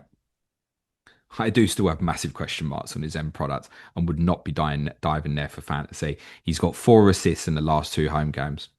Cool. Ultimately, City have scored 8 in those 2 home games. Against United and Burnley. Right, how many's he scored? Yeah, none. He's Mohamed Kudus in disguise, or Kudus is Doku in disguise. They're both the same. Assists if you're going to have a player goals. that is not going to score regularly, and that's the next step for Doku. That's what he's got to do. He starts scoring regularly. If he does that and he shows it consistently, not just because at any point he'll go off and he'll have like a mad one, but then he'll be like 2-2-2-2-2, and you'll know about it. If he can show that consistency, he'll be a top player. But if he's only going to be someone that ultimately just returns assists, you may as well get Senesi. The game is changing. There's no point having players in your FPL team, in my opinion at the moment, if they're only going to provide assists. These Kuduses, Dokus, players like this. Grealish maybe another one. If that's all that they're going to be, there's no point. You might as well have the DEFCON guys because they'll contribute clean sheets on top of them DEFCONs as well at certain points. So if you ask me, would I buy Doku or Jaden Anthony at the moment, I'd buy Jaden Anthony quite comfortably. And the reason that really appeals now, I think he's second highest scoring midfielder, I would say. Yep, Yeah. he is. Look, Behind Semenyo. if you compared him with the assets at Leeds, Sunderland, you would have to say from the promoted sides, at the moment, he's the standout talisman. Yep. When talismen appear in this game, no matter who they play for, we should really consider them. His involvement in the amount of goals they've scored really high. I don't know exactly what it is, but it's bloody high now. Yep. He must have been involved in nearly all of their goals. He has had goal and assist against Sunderland. Scored 4 at United. goals and 1 assist out of the scored last week. Yep. Goal at the weekend. So there's only 1 goal that they've scored that he's not either scored or assisted from the 6 games. I think that's right. I think I heard someone say 75% goal involvement so far this season. Do you know who the highest last season was? Small sample size, but it won't be that high. Well, for the whole season, it was 59%. And it was Jared Bowen. So he's at 75% right now, Jaden Anthony, for Burnley. That's not sustainable, by the way. No, but it shows that he is a talisman, no doubt about it. And he's done it against good teams and all different types of teams now. He's a really good player. I think he's adapted very well. He's also a player that's experienced within the Premier League. We should remember actually that a couple of years ago when he was still at Bournemouth and he was in and out of the team, Arsenal had a real strong interest in taking him actually. He's a good player and he looks more likely to score more regularly than anybody else in that Burnley team at the moment. They have some good fixtures coming up. And for 5.6, you're not expecting the world. In a game, if Burnley lost 3-1 at Villa next weekend, you'd almost sit here right now and think, well, he might nick me something now. So any time they score, it feels like he could be involved at the moment. So I like the fact as well, and you actually seen it on the goal at the weekend, Hartman likes to push up down that side. So we've seen them have this lean Burnley where right wingers often dropped in to right back position. They have recently been playing more of a 5-4-1. But they're getting Anthony, he's not just holding the touchline, get him into dangerous positions in central zones, almost joining in like a second striker. So, yeah, if anybody said to me, I want to go Jaden Anthony, I don't think there's much knocking about at that price level. I say, yeah, crack on, go for it. He's a legitimate talisman at the moment. I would buy Anthony over Doku. Yeah, I agree with you with the fixtures coming up as well, particularly because you're looking at a wild card in 13, like you're holding him for best part of 6 game weeks before you can fix it if you want to, and 4 or 5 of them are good fixtures that you'd play him. So absolutely, I can see the appeal of on Haaland's second goal. Do you think Esteve would have gone for the header if he hadn't already done a Carragher? And that's what it is, isn't it? The 2 own goals is a Carragher. We all know that. Sorry, Jamie. I don't know, but they did it earlier, didn't they? A little bit where they made the same mistake. So yeah, I don't know. I feel like, by the way, on his 2 own goals, I feel like he goes with the wrong foot both times, and he scores the own goal with both left and right foot. So let's see. Let's talk about Nottingham Forest 0, Sunderland 1. I mean, Ange Ball, I don't know to what extent I watched a second half of this, James, because I wanted to see Elliot Anderson get me points. And this was the point at which Forest were trying to kind of batter down the door. They had a lot more of the ball and they were creating chances. And when Hutchison came on and so on, they did try and effect like attacking changes. But they just didn't have any like really good chances, I would say. There was only 1 or 2. There's the Chris Wood header where he 9 times out of 10 buries it from across, but that was it really. They struggled. I mean, Sunderland are defensively pretty solid, right? Men behind the ball and bodies on the line type thing. Yeah, if Wood had scored the header, Forest probably go on and win. In fairness, because even with Elliot Anderson, like I bought him as a DEFCON monster, but when I watch him play, I'm like, do you know what? There's a haul coming in for him. There's a game where it's DEFCON clean sheet well, clean sheet, not anymore, goal and an assist, and it's going to be 12, 13 points because he's just involved in everything. Despite Forest losing, I quite like owning him because I think he's so influential within that team that there's going to be a haul coming soon from him. I've got no intention of selling him. He's returned 15 DEFCONs in all three games under Ange. Elliot Anderson. Exactly 15. So in the games before Ange, I think he'd got like 11 in all three, hadn't he? In the three games under Ange, he's got 15 each time. Yeah, but he's more attacking. I would almost argue the case. Yeah, I think Forest would be well advised to put him in the sixth position, by the way. Might give him a bit more stability. No, I'd tell you why. Well, yes. The problem is the work that and I did this on Talking Tactics last year, the work that a single pivot has to do in Nottingham Forest system is insane. He's probably got the best energy in the league near enough. He's kind of up there with Casado from that perspective. So I'm not comparing the two players, by the way, before I get killed by a Chelsea fan. I'm just saying in terms of his actual work rate and his ability to get around the pitch, he's phenomenal, Elliot Anderson. Yeah, they need to get him in the sixth position or they're going to real struggle. You see that run Gertruda had at the end of the game? Yeah. Where he ran through. Just like, he pretty much walked through them. Do you know why that is? No one in the middle of the pitch. No, it's because they're shattered. Well, I was going to say they're tired as well. That's the other thing. I'm a bit concerned for them. I think Do you think that's the intensity of training that they're probably adapting to under Ange as well, the amount of running and all of that kind of thing? Wednesday night played in Betis, right? Yeah. We'll give it a bit of grace. But I feel like... he rested a bunch of players. He rested Gibbs White and so on. Yeah, but same backline. Rested Hudson-Odoi. Same backline. Yeah. He's obviously gone in there with some really tough away games, right? It wasn't ideal that he went in there 4 away games straight away. But I was listening to Mika Richards was talking on Match of the Day, and he was reeling off the difficult away games that Forest had had, the difficult games Forest had had. And he goes, and he must have, even when he said it, he must have thought, I'm not sure this is right. Because he went, yeah, they've had some difficult games so far. Arsenal, Burnley, Swansea. As he said it, he must have thought, I'm not sure that this is right. And Sunderland have done exceptionally well so far.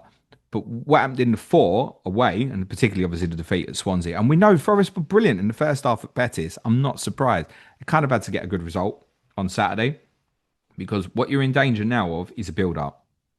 They go to a Newcastle team this weekend, who I'm sure will be pretty eager to respond onto what happened yesterday. Ange's teams have notoriously defended really well at Newcastle, by the way. Just saying, just as a shout out. After that, they've got Chelsea, Bournemouth, Manchester United with their managerial bounce. Leeds with their managerial bounce if it goes wrong. And then they go to Liverpool in game week 12. Forest, I said this last week, Forest will have a game where they're going to batter someone at some point. But I'm very concerned for them because if not scoring goals at the top end, they're liable for this to happen. And I'm very familiar with some of the things that I'm seeing so far, like the difficulty in both pressing. I mean, basically, at times on what I saw at the weekend, the pressing at times just with Chris Wood, right? You're not going to get the ball out, and I know that's kind of what Ange likes to do, is trying to force opponent teams to go wide. But if you get it wrong, they're easy to play through. There's going to be concerns about a higher line that you wouldn't see so much in a game like this. They're easy to stop playing out on occasions as well. Look, you look at how well Sunderland Leeds have done so far, and Burnley don't. I know Burnley got slapped at the weekend, but actually they haven't shown signs of that previously, particularly. I'm a bit concerned for Forest. I wouldn't go so far as to say concerned, like not of relegation. Relegation? I hope not. Someone, the way it started with Leeds and Sunderland, someone is going down we don't think is going down. Yeah, I agree with that. Could be Brentford, maybe. We'll get sucked in. And what's Forest's complication here Wolves, as well? But we do think those Forest could. Forest are going to do really well in Europa League.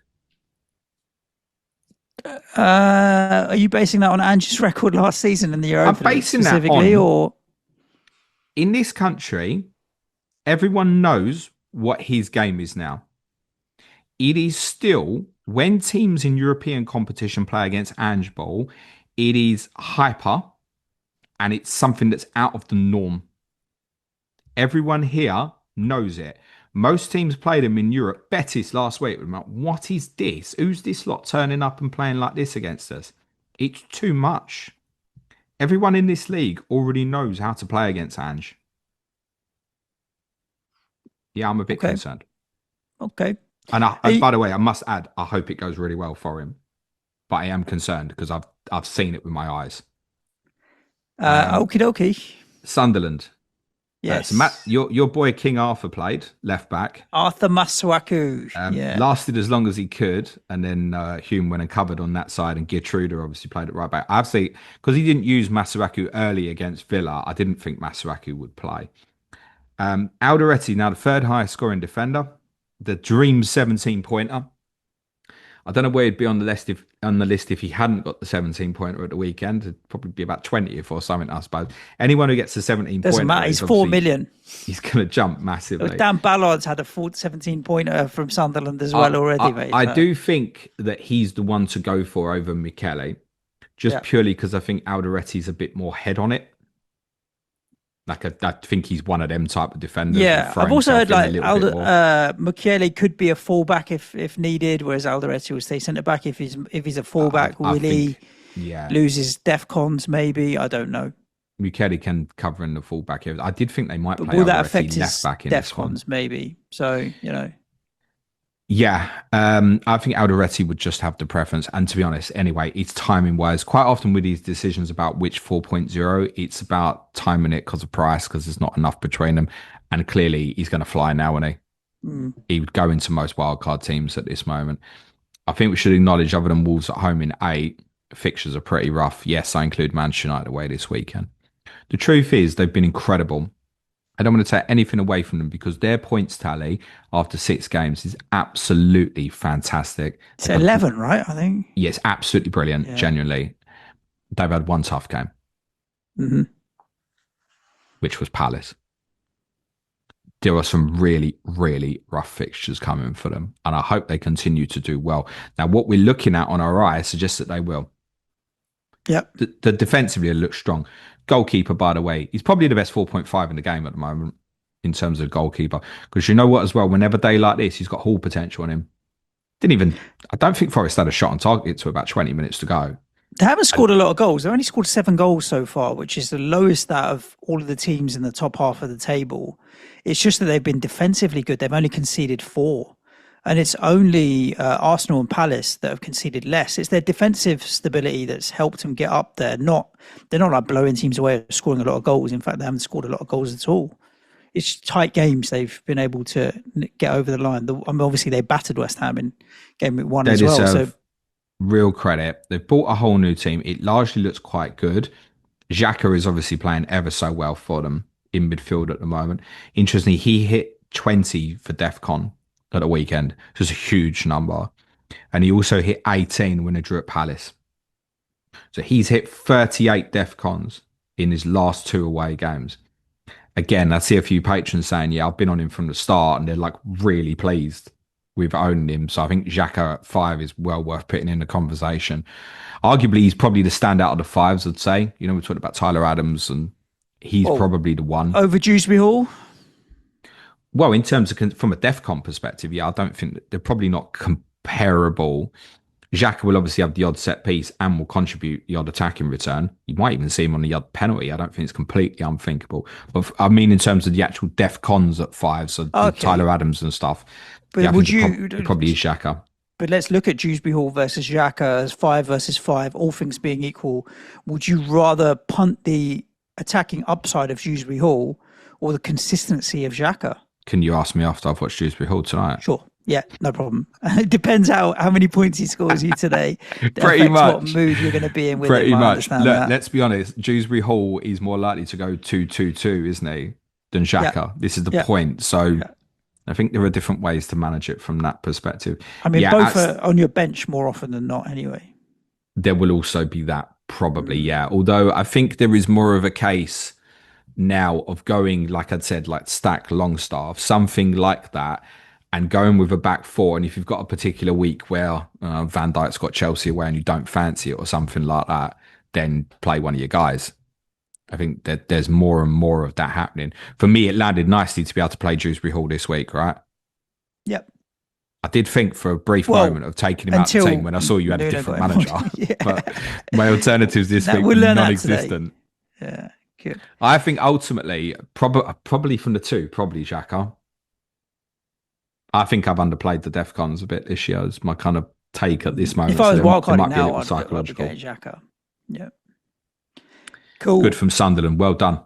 Let's lower the tone of the podcast, James. Let's lower the tone. Tottenham Hotspur 1, Wolverhampton Wanderers 1. I'll tell you what, if we When they were play like one we nil up, played, Wolves. Honestly, can, I was torn. I was like, well, I want Wolves to lose because obviously I don't want them to catch up with West Ham on a points tally in the league. But it is funny watching Spurs lose 1 nil at home to Wolves when they haven't been able to do anything all season.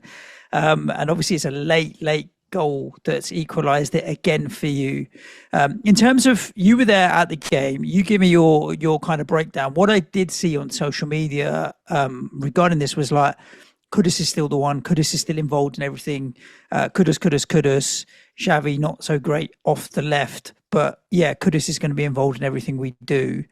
But at the same time, he hasn't returned anything in this game, James. So is he can I going to just get frustrate it? again? Can I just first and foremost get it out of the way and tell you all that if we play again like we played in the second half on Saturday, we'll be playing Nottingham Forest next year, and it won't be in the Premier In League. what was it that bad? Because Yeah, for that. Spurs fans, it was just Do you like know what we I'm are very tempted to do, garbage. Nico? I don't know if you can do the same with the graphics, mate. I'm tempted to boil a kettle and put it around the back of my head because I must have had some serious steam coming off my head. That is the most pissed off I've been with a 45 minutes. I don't know if I was ever that pissed off under Ange. All right. Well, look, So at, bad. at risk of rant central, you've got Tottenham asked with Clayton to really go into detail on why Tottenham are so bad. Give us the short version with an FPL kind of slant on it and what people do with their assets. Porro, for me, for example, benched. That's all right. All it means is that Yeah. he's going to play next week, That's right? the For benching out the example, way. that kind of Yeah. thing. And people that have punted on Xavi, I don't know, he's played out on the left, that kind of thing. What are your kind of thoughts with an FPL hat on? Um, so, yeah, there's a lot around ball progression that's a big problem. And it's part way, I think Simmons end up on the left again. So, geez, I've spent more time on this on stuff with Clates on Patreon later in the week, so I'll talk about it all day. But João Paulinho is a big problem. And if you're listening to the Tottenham community at the moment, you'll think Rodrigo Bentancur is the only problem. I want to leave you with a statistic, and you can all make up your own minds in terms of where I might be leading with this. João Paulinho completed 22 passes on Saturday. In the whole game, that's not great. As a number 6 playing at home to the team that's bottom of the league. That's not great. Right, Rodrigo what was Bentancur. your possession wasn't like huge. I think it was fairly even. Yeah, 51-49. Yeah. Well, it doesn't matter. What I'm saying is it's not like we had 20% of the ball, right? No. He did have enough of the ball for him to complete more than 22 passes. Sure, yeah. Lucas Bergvall completed 16. Oh, But he's he playing did get further subbed. advanced, right? Rodrigo Bentancur completed 37 in an hour. Right, I spoke about this. I don't understand, and I know you didn't play well, Bentancur. I get this. Bentancur is getting absolutely pillared in the Tottenham community. He's the only midfielder who wants to show for the effing ball. I don't know who you have to like. What do you do? Bring in Bissouma? Right, so the problem What is... do you do? Because you don't have enough it's central because midfielders here. I don't understand. We can't ball progress with Paulinho as a 6. Paulinho has outstanding attributes. We know what they are, right? He's pound for pound near enough the best ball winning midfielder in the league from that perspective, right? But he doesn't show for the football. Can't play in this league as a number 6, not show for the ball. It's almost like he's hiding. Right. Watch it. I saw someone put a compilation of Paulinho's best bits from the weekend. It's one of the most laughable contributions I've seen in terms of the best bits. Listen, he scores a brilliant goal at the end, gets me a point, and we take your shirt off for you, effing melt. But in terms of the way we played, We completely fell apart after Bentancur went off because he's the only one that shows for the ball and wants to try and pass through lines. 22 passes completed as a number 6 in a home game. Yeah, It's disgusting. yeah, not great. Credit to Um, Wolves. Despite their difficult start, like Pereira as a manager, we think is decent. Is there hope for them yet? very much so. Good.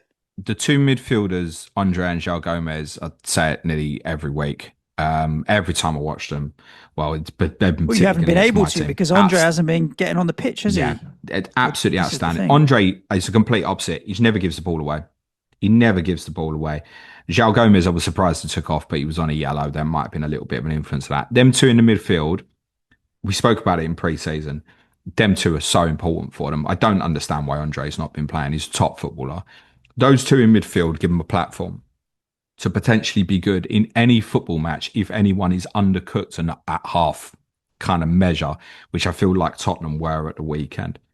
Pereira stuck largely with the team that beat Everton in the Cup. Me and David did a piece on this on the weekend last week about them moving to a back four against Everton because I think it'd gone largely quite unnoticed.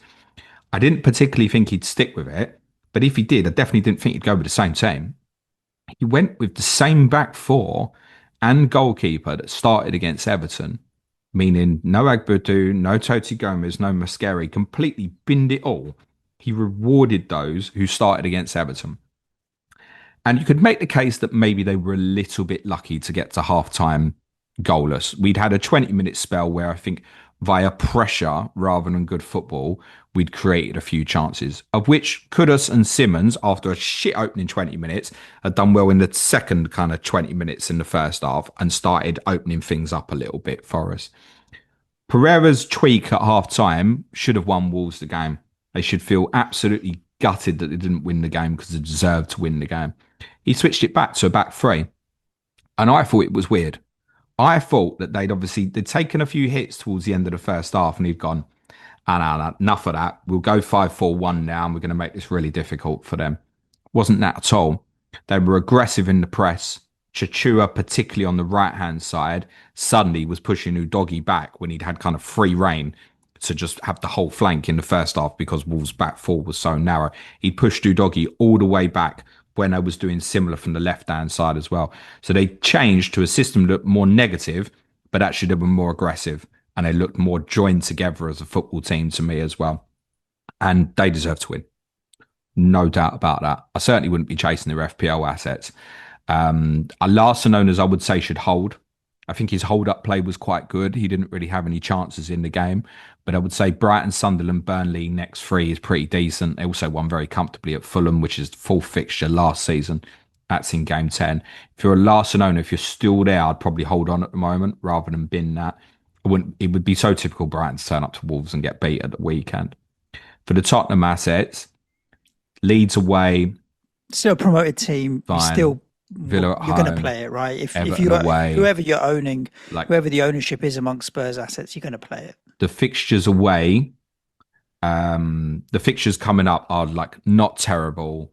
There will probably be some contributions from the likes of Kudus, Simmons, but I'll shout out one of our patrons, Dan, who asked me between Kudus and Simmons, and I pretty much said to him neither. And that was prior to last week. And I definitely don't feel no different about it now. I told him that if he had a gun, I'd say Simmons, but he should probably just shoot me. So, yeah, Tottenham assets, I wouldn't be going anywhere near moving forward. We're just not creating enough, not good enough on the ball. Manager has to take big responsibility for this. He's got to find a way of adapting and playing better football with all due respect against weaker teams in this league. If Leeds defend properly at the weekend, they will beat us. Okay, I'm looking forward to a bit of a manager breakdown from you in Tot and Ars as well for the patrons. You get a bit of a deep dive into Tottenham and the performance from the weekend, and you'll see maybe a little bit more steam coming off James's head. Let's move to Sunday, James. Aston Villa 3, Fulham 1. I mean, I've got to watch bits of this without watching the whole game. And Fulham were good in the first half, particularly I was looking at Josh King, who was your kind of make weight to allow you to get Erling Haaland, thinking actually, do you know what? He's just a decent 4.5 option to have because he's always involved in stuff in and around, and he will pick up bits and pieces. And he's clearly, obviously, he's getting hooked every game around the 60, 70 minutes. But he's a young kid, so they're easing him in. But they are starting him in every single league game so far this season. Do you know how many attacking returns he's had so far this season, James? Josh King? Yep. None. None. How Well, many times he's Chelsea, been put really. for simulation? Twice. Chelsea, really. He's dived a little, wasn't he? But yeah, interesting little asset there. But I think ultimately Aston Villa will just be so glad to get their 3 points and get their season finally motoring, and a good home win as well, where they've been so good for so long. Now, next up, Burnley at home, which will be a completely different challenge. But a game that they'll be looking at thinking, we should be winning. And then people that own Aston Villa assets now, you're not going to be moving off your say your Watkinses and stuff now with that fixture coming up. Do you know how shit Tottenham were on Saturday? Was summed up, and I had to rewind it to make sure that I'd heard myself correctly, was John McGinn's interview on the BBC after the game. We said, yeah, after Wolves won on Saturday, we were looking a bit nervously at the table. Hang on a minute. My, He must have switched it off at 93 minutes. It's literally what he minutes. said. Yeah, he didn't know. He didn't know that João Paulinho, my great new number 6, had scored. Yeah, he's got a terrific goal, John McGinn. Yeah. And I think it's at difficult moments, a player like him, it's someone you can really count on. I wouldn't go chasing him as a 5.4 midfielder. As said earlier, Rogers owners needed their He scored as hand. many goals this season as he did last season, James. Is that One. right already? Is it? One. Okay. Yeah. Ollie Watkins finally scored. I don't think it's any real surprise. If Watkins gets chances, he'll score goals. I don't think we could look at him across the first 5 and go, he's been missing a ton of chances. But then that was almost more concerning. He's probably, other than the missed header against Sunderland and the one chance against Palace, which was very similar to the goal we got at the weekend, just a long ball over the top. He's not had great chances. And I have to say, at the point that he equalised, Villa were in massive trouble because Fulham had been the better side and it just looked completely flat again, Villa. So Watkins gets them a key goal. At half-time, they level, they come out and they caught Fulham. I think the worst thing that happened to Fulham was Raul Jimenez's goal because he got injured and it left them without the focal point. So obviously Muniz was, as Lewis James had said on COTC, he said he got treatment at the end of the Cambridge game. And it was a bit weird. But Marco Silva said on Friday, he said there's no issues from the game. So you have to take it on face value. Maybe Muniz did have a problem. Jimenez obviously injured himself in the process of scoring brilliant headed goal. And then suddenly from having this threat where you can play Jimenez or Muniz, they're down to neither. And they went with Traore as the 9. And I completely understand why Marco Silva made that decision because they're already winning. And you can expose that Villa high line if you get the timing right. And ironically, it was Traore who put King through. And I just think it's a really kind of bizarre situation with King where I think he's gone to think I'll push it round the goalkeeper, I'll go round him. And he realizes that Martinez has half read it. And so he thinks, oh, I'm going to have to go round the other way. Truthfully, I'm going to intentionally go into him. There is one angle of it. It looks like a penalty all day, but there is no doubt that King is deliberately going down and trying to initiate the contact. So I have no problem with the decision. I also have no problem with the decision not to give a penalty against Matty Cash as well. It is natural position. The only thing I'd say about that is there's every chance that King's shot is going in a goal. Yep. So you could kind of maybe justify it from that perspective. But I felt Fulham rued the missed chances. King was outstanding in that first half, but then there was no way they could get themselves back into it because they had no link from the front line ultimately in the second half. So actually it became quite an easy game for Villa in the second half. Once they'd got the goals, it was exactly that from there. I think Buendia's quickest player to score an assist as a substitute in Prem history, I think I saw. Really? A statistic going around. I felt hard to believe though. 46 minutes. So 5 minutes it took him to score and assist. Yeah, hard to believe that. I'm sure there's players that have done it quicker than that. But I wouldn't go chasing Buendia and I wouldn't go chasing any other Villa players. No. Intriguingly as well, I think, by the way, I hate to say this, but I think Villa were better off with Tyrone Mings going off. We've spoken about this in terms of ball progression being better under Pau Torres. Hope it's not bad injury for Mings because he'd suffered quite a bit But I think actually perversely it possibly helped Villa a little bit in terms of their general play during the game. I wouldn't be chasing Villa players, no chance. It's not like all they're back. Them fixtures are too rough. So I think largely speaking, it's hold for this week against Burnley and then it's sell. But I wouldn't fear holding it for Tottenham in game week 8. But largely speaking, afterwards, it's probably a sell. Yep. But hold for this week. If you've got Watkins this week, would you go to Gyökeres? For me, that's a definite no. I think. No, no. Not with Burnley at home as a fixture for Ollie Watkins. I can see the appeal. Like if you said to me, you have to make that transfer, or whoever you have to hold for 5 or 6 weeks, then I would say yes. Then Yeah. I would go to Gyökeres. But if it's just for that 1 week, and then if you can still get to Gyökeres the week after or what have you, I would let it go. Oh, But if I definitely was over 5 or 6, I think I would. 5 or 6 fixtures, definitely I want Gyökeres over Watkins. But for 1 week, nah. if I was wildcarding with Gyökeres very very comfortably, but Yes, I'm I not agree. sure that I'd Need to make force that it. move this week. No. Well, we'll have a better sense of that after this evening. Cool. Let's talk about Gyökeres and Arsenal. Not Newcastle 1, Arsenal 2. They left it late, but they were hammering down on the door and trying to do it. Newcastle defensively were pretty solid though in terms of resilient, I would say, bodies on the line, getting tackles in, getting blocks in, and what have you. It did look like they could maybe squeeze out a clean sheet, but I thought once Arsenal got the first that they would probably go on to score. I wouldn't go so far as to say, yeah, I thought, yeah, and Gabriel was going to get it, but the fact that they had quite a lot of corners in that kind of end of the match, thought, well, Gabriel could be the one that does it, and he ended up so late doing it. I think they had 12 corners in the end of the game, which if they have next weekend, Gabriel was going to be good value in that as well. They're based on historic for West Ham. Yeah, big win though. They needed that after Liverpool dropped points. It was very important for Arsenal to not do the same. I feel like this podcast has gone on too long, and I feel like we've run out of time. All right, let's just end it then. Okay, fine. 4 big shots, 4 big chances, 20 shots for Arsenal. Yeah, They're annoyingly good. and the Um, depth. Do you know what it is with me as well? It's like the depth that they've yeah, got it's in that mad now. squad now is, oh shit, yeah. Yeah, there's no way a couple of years ago they could have Saliba, we're not sure, or not like rush Odegaard back, or They're yeah, 5 substitutions, James. Saliba, Marino, Martinelli, Odegaard, Lewis Skelly are the 5 players that came on. They walk yeah. into your team and mine. This Unbelievable. this weekend annoyingly went for Arsenal and Liverpool exactly how I thought it would. Mm. And over the next 5 weeks, I've got Arsenal top, my take on Liverpool bottom. That said, I do think that the Chelsea game for Liverpool is now, because of suspensions and injuries, a A little bit bit better easier. than what it would have looked. Yeah. Yeah, they're brilliant, Arsenal, as much as it pains. You know what they are? Just physically dominant as well. And that's not to say they dominated Newcastle physically, but they matched it. Right, going to Newcastle, if Newcastle are at it physically, you know it's such a tough game. And they pretty much force Newcastle, I feel, to have to just defend their penalty box towards the end of the game. Mm.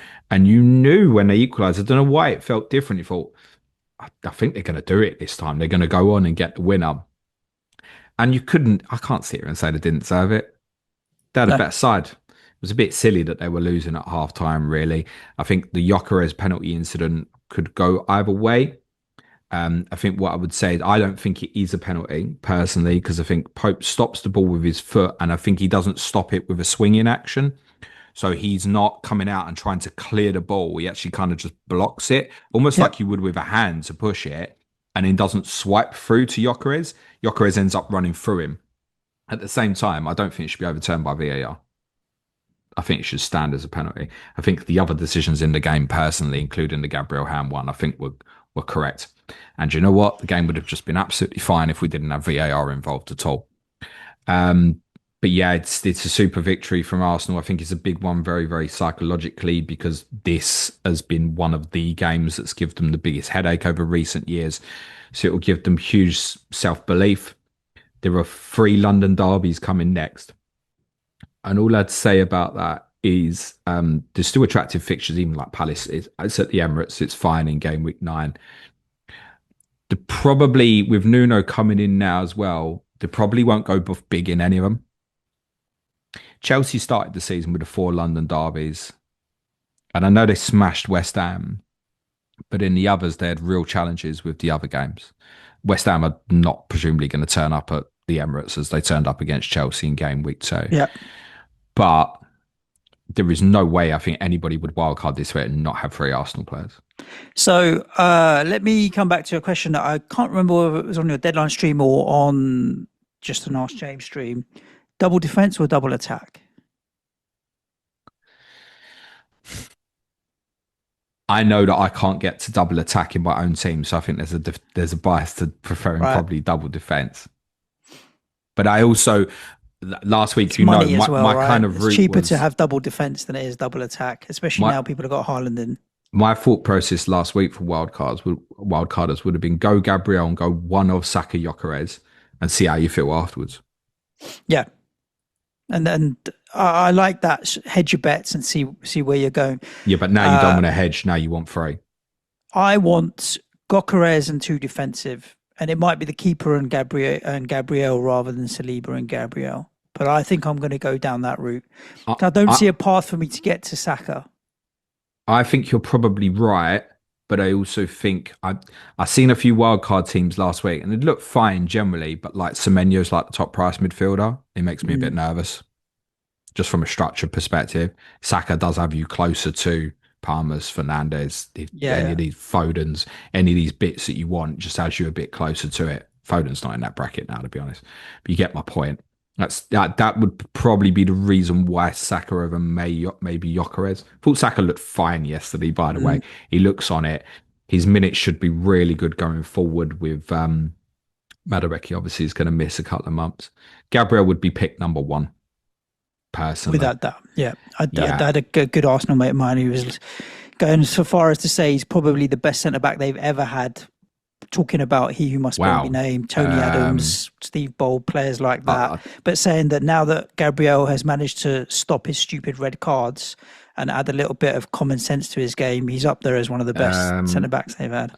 I tell you what, when Voltemade put his hand on Tony Adams' back, Tony Adams wouldn't have gone down yesterday. So I would not, for the younger people out there, I wouldn't be putting Gabriel and Tony Adams. It's generational stuff, isn't it, as well? You comparing your players from different eras, but he's definitely matured, Gabriel. We've got to give him credit for that. And he's still quite young, to be fair. So any love for Newcastle assets? They've got an all right run of fixtures now, Forest, Brighton, Fulham, West Ham, Brentford. It's a good run of 5 up until maybe people will be wildcarding and kind of 13, 12, 13, something like that. I said this last week. I thought Newcastle's fixtures were probably quite nicely disguised after the Arsenal game. There are concerns, though. So, the biggest one for Newcastle fans this morning would probably be what's happened to Tino Livramento's knee.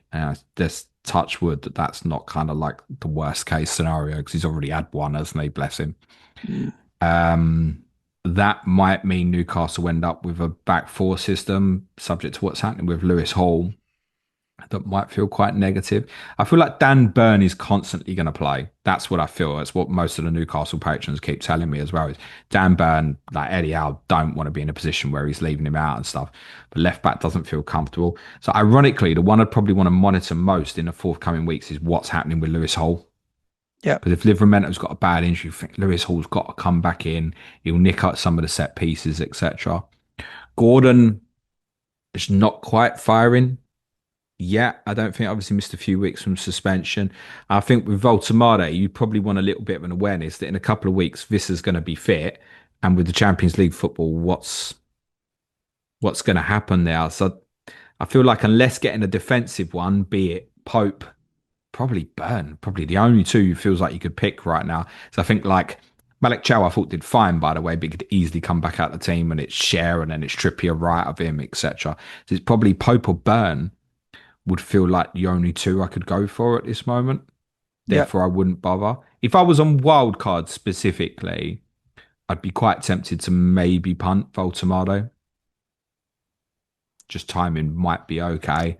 But I think in terms of buy, I'm going to have to leave him, I think. The word you use there is most important, is punt. I feel like there's so many other interesting forwards that are maybe more reliable. Haaland takes up 1 slot straight away. Gyökeres maybe with what they've got coming up. Then you've got just one there. a Pedro or a Jared Bowen is possibly more reliable with Premier League experience. But it's a punt that I don't mind. Everyone's got to have a few players within their 11 that are low ownership and something you're gonna have a bit of fun with. I think Voltemade fits into that. I think he'll be decent. And I just don't think many people will go there. So yeah, if you're on wildcard and you fancy a punt, then yeah, Voltemade. I Just think also we haven't seen the best of him. One of the things we highlighted when we looked at him in pre-season was that he only scored one headed goal in the Bundesliga. yeah, he's already Yeah, it beaten that now, feels hasn't he? like, well, that's by association. What we've seen so far is the headed goal against Wolves and the headed goal against Arsenal. I think, oh, it's great in the air. Actually, he's a bit more than that. I think his Mm, hold up play looks quite good, and I'd be keen to see what he looked like if he could play off of, say, Vissa in front of him in more of a 4-2-3-1 system. It just feels a bit flat with Newcastle at the moment. But they've also started the season with like Liverpool and Arsenal, two of their first three home games. They've drawn every away game 0-0. It just all yeah, feels a bit, and obviously lost to Barca as well. yeah. So they've had a challenging start, but I do also always feel with them, they're very capable of suddenly going, we'll win four in a row. And we might be here in 4 weeks. And it's like Newcastle fourth or fifth and everything looks good. They're one of the few teams in the league that I fancy are very capable of that sort of thing. So, but Arsenal fully deserved it yesterday. Cool. And they're going to win the league. And the sooner most of us accept that, the better. I think I've got to the point where I've realised that trying to make a prediction on who's going to win the league before the new year is just a pointless waste of everybody's time because so much happens and so much can change. But yeah, with Salah going off to AFCON and what have you, then I do think Arsenal are probably deserved favourites. City are warming up as well. I don't think it's going to be a foregone conclusion that they will. Yeah, so I'm just staying away from any predictions this side of Hopes for the Liverpool are that new year. they keep the squad fit primarily. And I think, like, I know he gets And all criticised by a matches number last of 100 people, minutes is probably but hope for Liverpool as well. well, not as per this last weekend, mate. Well, that's Virgil true. van Dijk's got to stay fit because Yeah. I'd really worry about the centre back pairing of Canate and Gomez. I don't think it would be. I think Gravenberch should play centre back actually under that circumstance. And the one thing that Liverpool have that Arsenal don't is a guarantee at the top end in the likes of Salah and Isak. Arsenal don't. Gyökeres might be it, but I don't think they're going to need it.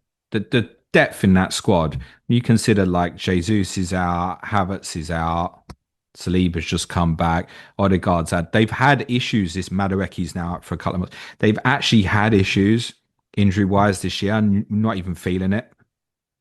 So that they've hit a next level for me. Good, good. Let's cover off some of the questions No, that we've had not in on good. social media, James. Shit, What? shit, but a shit weekend. Cool. Well, that's the advantage of playing on a Monday night. West Ham couldn't ruin mine. Can I tell you, I'm not going to be watching Arsenal much more this season. So if you want analysis on them, choose a different podcast. We'll have to draft in Clayton a little more for Tottenham arse. We'll cover off a few of the questions that we've had in on social media on X, James. A lot of them we've kind of covered. We've looked at midfielders under 7 million and so on and so on. We'll start with Alex Waterbaby. He wants to know if you were on a Salah Haaland draft right now, would you persist? Or would you just get the wild card and come out of it? To be honest, like owning Haaland isn't the problem here. So if you downgraded Salah, the question then is, do you want to spread the money like quickly, or are you happy to just do it piece by piece over the coming weeks, really? Because if you're happy to just do it over a little bit of time, then maybe you don't need to trigger the wild card so It's quickly. it's circumstantial, isn't it? If you're saying, "Oh, I want to go Salah to Enzo Fernandez," because I think after this week he's got better fixtures, I'm going to say to you, no. If you're doing it's like Salah to Saka, that also enables you to go from like a Mark Gu to Gyökeres. I'm not really going to give you many reasons not to do that sort of thing at the moment. So to Mm, what? yeah. To what? Would I make Salah a definitive decision of a reason to wildcard? No, not really. I think it's perfectly feasible as well that we look at game weeks 9 and 10 and maybe think that Salah's the best captaincy option again. So if you're in that position where you own, that's a luxury. Game week 12, probably another one where you'd think the same. So yeah, for those who are, I wouldn't go to that structure now personally because I'd be trying to force in the Arsenal players. But if I was on it, Unless it was going to open up for the Arsenal players, I'd stick with Mo at the moment, despite what we'd said earlier. FPL Boink James is curious to know. I mean, you're very I want to say firm, but at the moment, game week 13 for your wild card is quite a locked in strategy. What would need to happen, or what are you monitoring right now that could make you wild card before game week 13 as planned? That only injuries. Mm. The thing is, as well, this period coming up, there was like City last week, Arsenal this week, and then Chelsea from next week on 9. Right. So Arsenal get it. Right. Wild card now, put 3 Arsenal in. Okay. Sure. Fine. Chelsea, who's that fussed about it at the moment? Yeah, the fixture great, but we're talking about what is a Chelsea triple up going something like Chalobah, Enzo, João Pedro. Come on, man. It's very conceivable you could just go with none of them, right? Yep. So the only reason right now, really, I've missed a good City game would be to go treble Arsenal. And I'd like to get treble Arsenal in there, but I don't think that's not enough reason to wildcard. I know wildcard in 13, I might end up changing 15 players. Right, Luke De I Benedictis. I doubt it though, haven't because I'm looked at buying this. Gabriel this week, and I don't think he'll ever be going anywhere. Luke De Benedictis, James. Question that you might have thought about. I haven't overly. How can wildcard 7 differentiate themselves from wildcard 6 teams? Have we learned anything this weekend that might make you think you want to do that? I think people on wildcard 6 may have gone a little bit heavier on Tottenham with the Wolves fixture that you might be able to avoid, for example. So when you and I do the weekender on Friday, I think it'd be interesting when we put free hit and wildcard drafts together, because I think if you free hitted this week, you'd definitely go treble Arsenal. I think you'd go bits of Manchester United, surely. I know some are doing well, but I think I'm some that you do go bits of Manchester United. You go Villa at home to Burnley. Yeah. A bit. Maybe Tottenham at Leeds, maybe a defensive one. Maybe I would avoid the offensive ones personally. Do you look at Brighton at Wolves, Bournemouth at home to Fulham, City at Brentford? Like for a few of those teams, the fixtures afterwards are so shite. We can do our treble United against Sunderland. Oh, great, they got Liverpool away the week after. A Yeah. treble Villa against Burnley. All right, they got Man City 2 after that and Liverpool like 3 after that. It just don't feel right. So it's like it's a play for Arsenal. I think, like as said, Newcastle timing wise feels quite good. To what?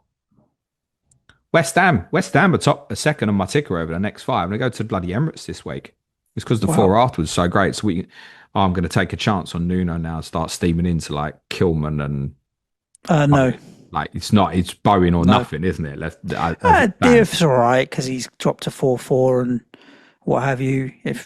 But that's about it. Timing wise, enablers in the short term is Rodon and Goodmanson probably from Leeds. Yeah. I would avoid Darlow, by the way, for if anyone was thinking he could keep his shirt, but it's just not worth the aggro of it. Ultimately, though, if you're like looking at enablers like Leeds, for example, it's fine. But if you think the Sunderland guys are better, still go there. Like you could go on Sunderland's next 10 is much worse than Leeds. Yeah, but the decision you're making, you don't want to piss about with for like 20 plus weeks here. You don't want to be chopping and changing it. So chances are, if you wildcard now, you're not wildcarding for about 25 game weeks. So you need to look beyond and at further. Other than Arsenal, I don't think it's a great time, personally. Yeah, I mean, FPL Matt's question is the one that we'll wrap this episode with, James. And he says, how do you know it's the right time to wildcard? I.e., if you made a plan prior to game week 1 and things aren't going well, when does sticking to the plan become stubbornness? Like, I didn't start the season with a plan, but I am now kind of reverse engineering. I've got to use my free hit and my wildcard between now and obviously game week 19. I don't see myself using any chips 16, 17, 18, 19 because of the 5 free transfers in 16. So if I can't set myself up for that 4-week period and beyond with the 5 free transfers in game week 16, then what am I doing? Because I could even roll a couple of transfers up to that, which means then now I need to reverse engineer. I've got 10 weeks that I can set myself up with the wild card. I'm good for a few weeks now. I've got 2 free transfers this week. So it's got to be, for me, after game week 8 or 9 that I'm going to use it. And I can negate 1 week where I'm going to use my free hit. So I don't even need to plan for every week. So I guess it's kind of reverse engineering where does other stuff slot into the plan as well, because it's not just wildcard or not, unless of course you've got a bunch of injuries and it forces your hand, at which point just pull the trigger and go for it. But I have found this season that patience is less important than previous, and just if you see something, get it done, which is where my head is at with like Senesi. Should I just get it done? I would say to answer the question, can you read the whole question again? Did it mention wildcard in 13? No. No, it didn't. It's Okay. just wildcarding from a preconceived plan versus stubbornness. So I'm going to guess that maybe the idea was wildcard in 13. Maybe don't like it anymore. Right. That's a good reason to change. So if you had a set, so I've been quite intent in terms of 13. I think looks right. Like I feel like I've done okay. I've made mistakes. I've made some good decisions, but it's going okay at the moment. Not enough to feel like I need to rip the team up badly enough. I wouldn't. I wouldn't, but I know that I might shred it to pieces in game week 13 personally. Now, if that view is different, it's like I'm going to shred it to pieces now. Shred it to pieces. Do it. Get it done. If you're sitting there like, I've got 10 players here, or I 8, get it done. Do it. Because chances are you ain't going to make that many more changes than that in 13. You just need to be aware of what the next swings are. That it will come round for City, Liverpool, Manchester United, particularly if they have a different manager in charge, right? United, honestly, are going to be really interesting in a number of weeks for fantasy football. So if you feel like you want to like put a knife through it now, do it. Just get it sorted. I don't feel that way, right? So it's going to be different answer for different people. If you're unhappy with your team, you think you're going to make 10 changes, make 10 changes, wildcard. Yeah, if I was wildcarding today, James, I'd make 6 changes to my squad, but they're all luxury changes. You know what I mean? So I don't, it's not that I dislike my current squad, but I would change it up to something a little bit different. But yeah, as you know what happens as soon as you pull the wild card, 2 weeks later, you're like, "Oh, all of the other players that I could have, should have, maybe got that I haven't got." So your opinion will change. Plus, as So well, yeah. half the changes I would make to the enablers, Hmm. yeah, like Consor's been a shit pick, Wan-Bissaka, Perry's a problem, but it's like I'm not pissing about with transfers for this, and that's not justification enough to be looking at a wild card. The structure of my team would look very similar to what it is at the moment if I wild carded. The only definitive thing is I would have 3 Arsenal players. That's a certainty. But Haaland would still be in there. Yeah. Yeah. Cool. James, that's a wrap for this episode of Planet FPL. Listeners, you know what you've got to look forward to for the rest of the week. So make sure wherever you're listening to the podcast, you subscribe or follow the show. If you're on YouTube, hit the notification bell, give it a thumbs up, and you'll get, again, notified as soon as any content goes live. Leave us a review or a comment or anything else that helps the algorithm gods. James, spread the podcast to as many people as possible. Other than that, most importantly, though, stay safe, look after yourselves. Ciao for now. Thanks, everyone. Be nice to each other. Cue music, please, man child.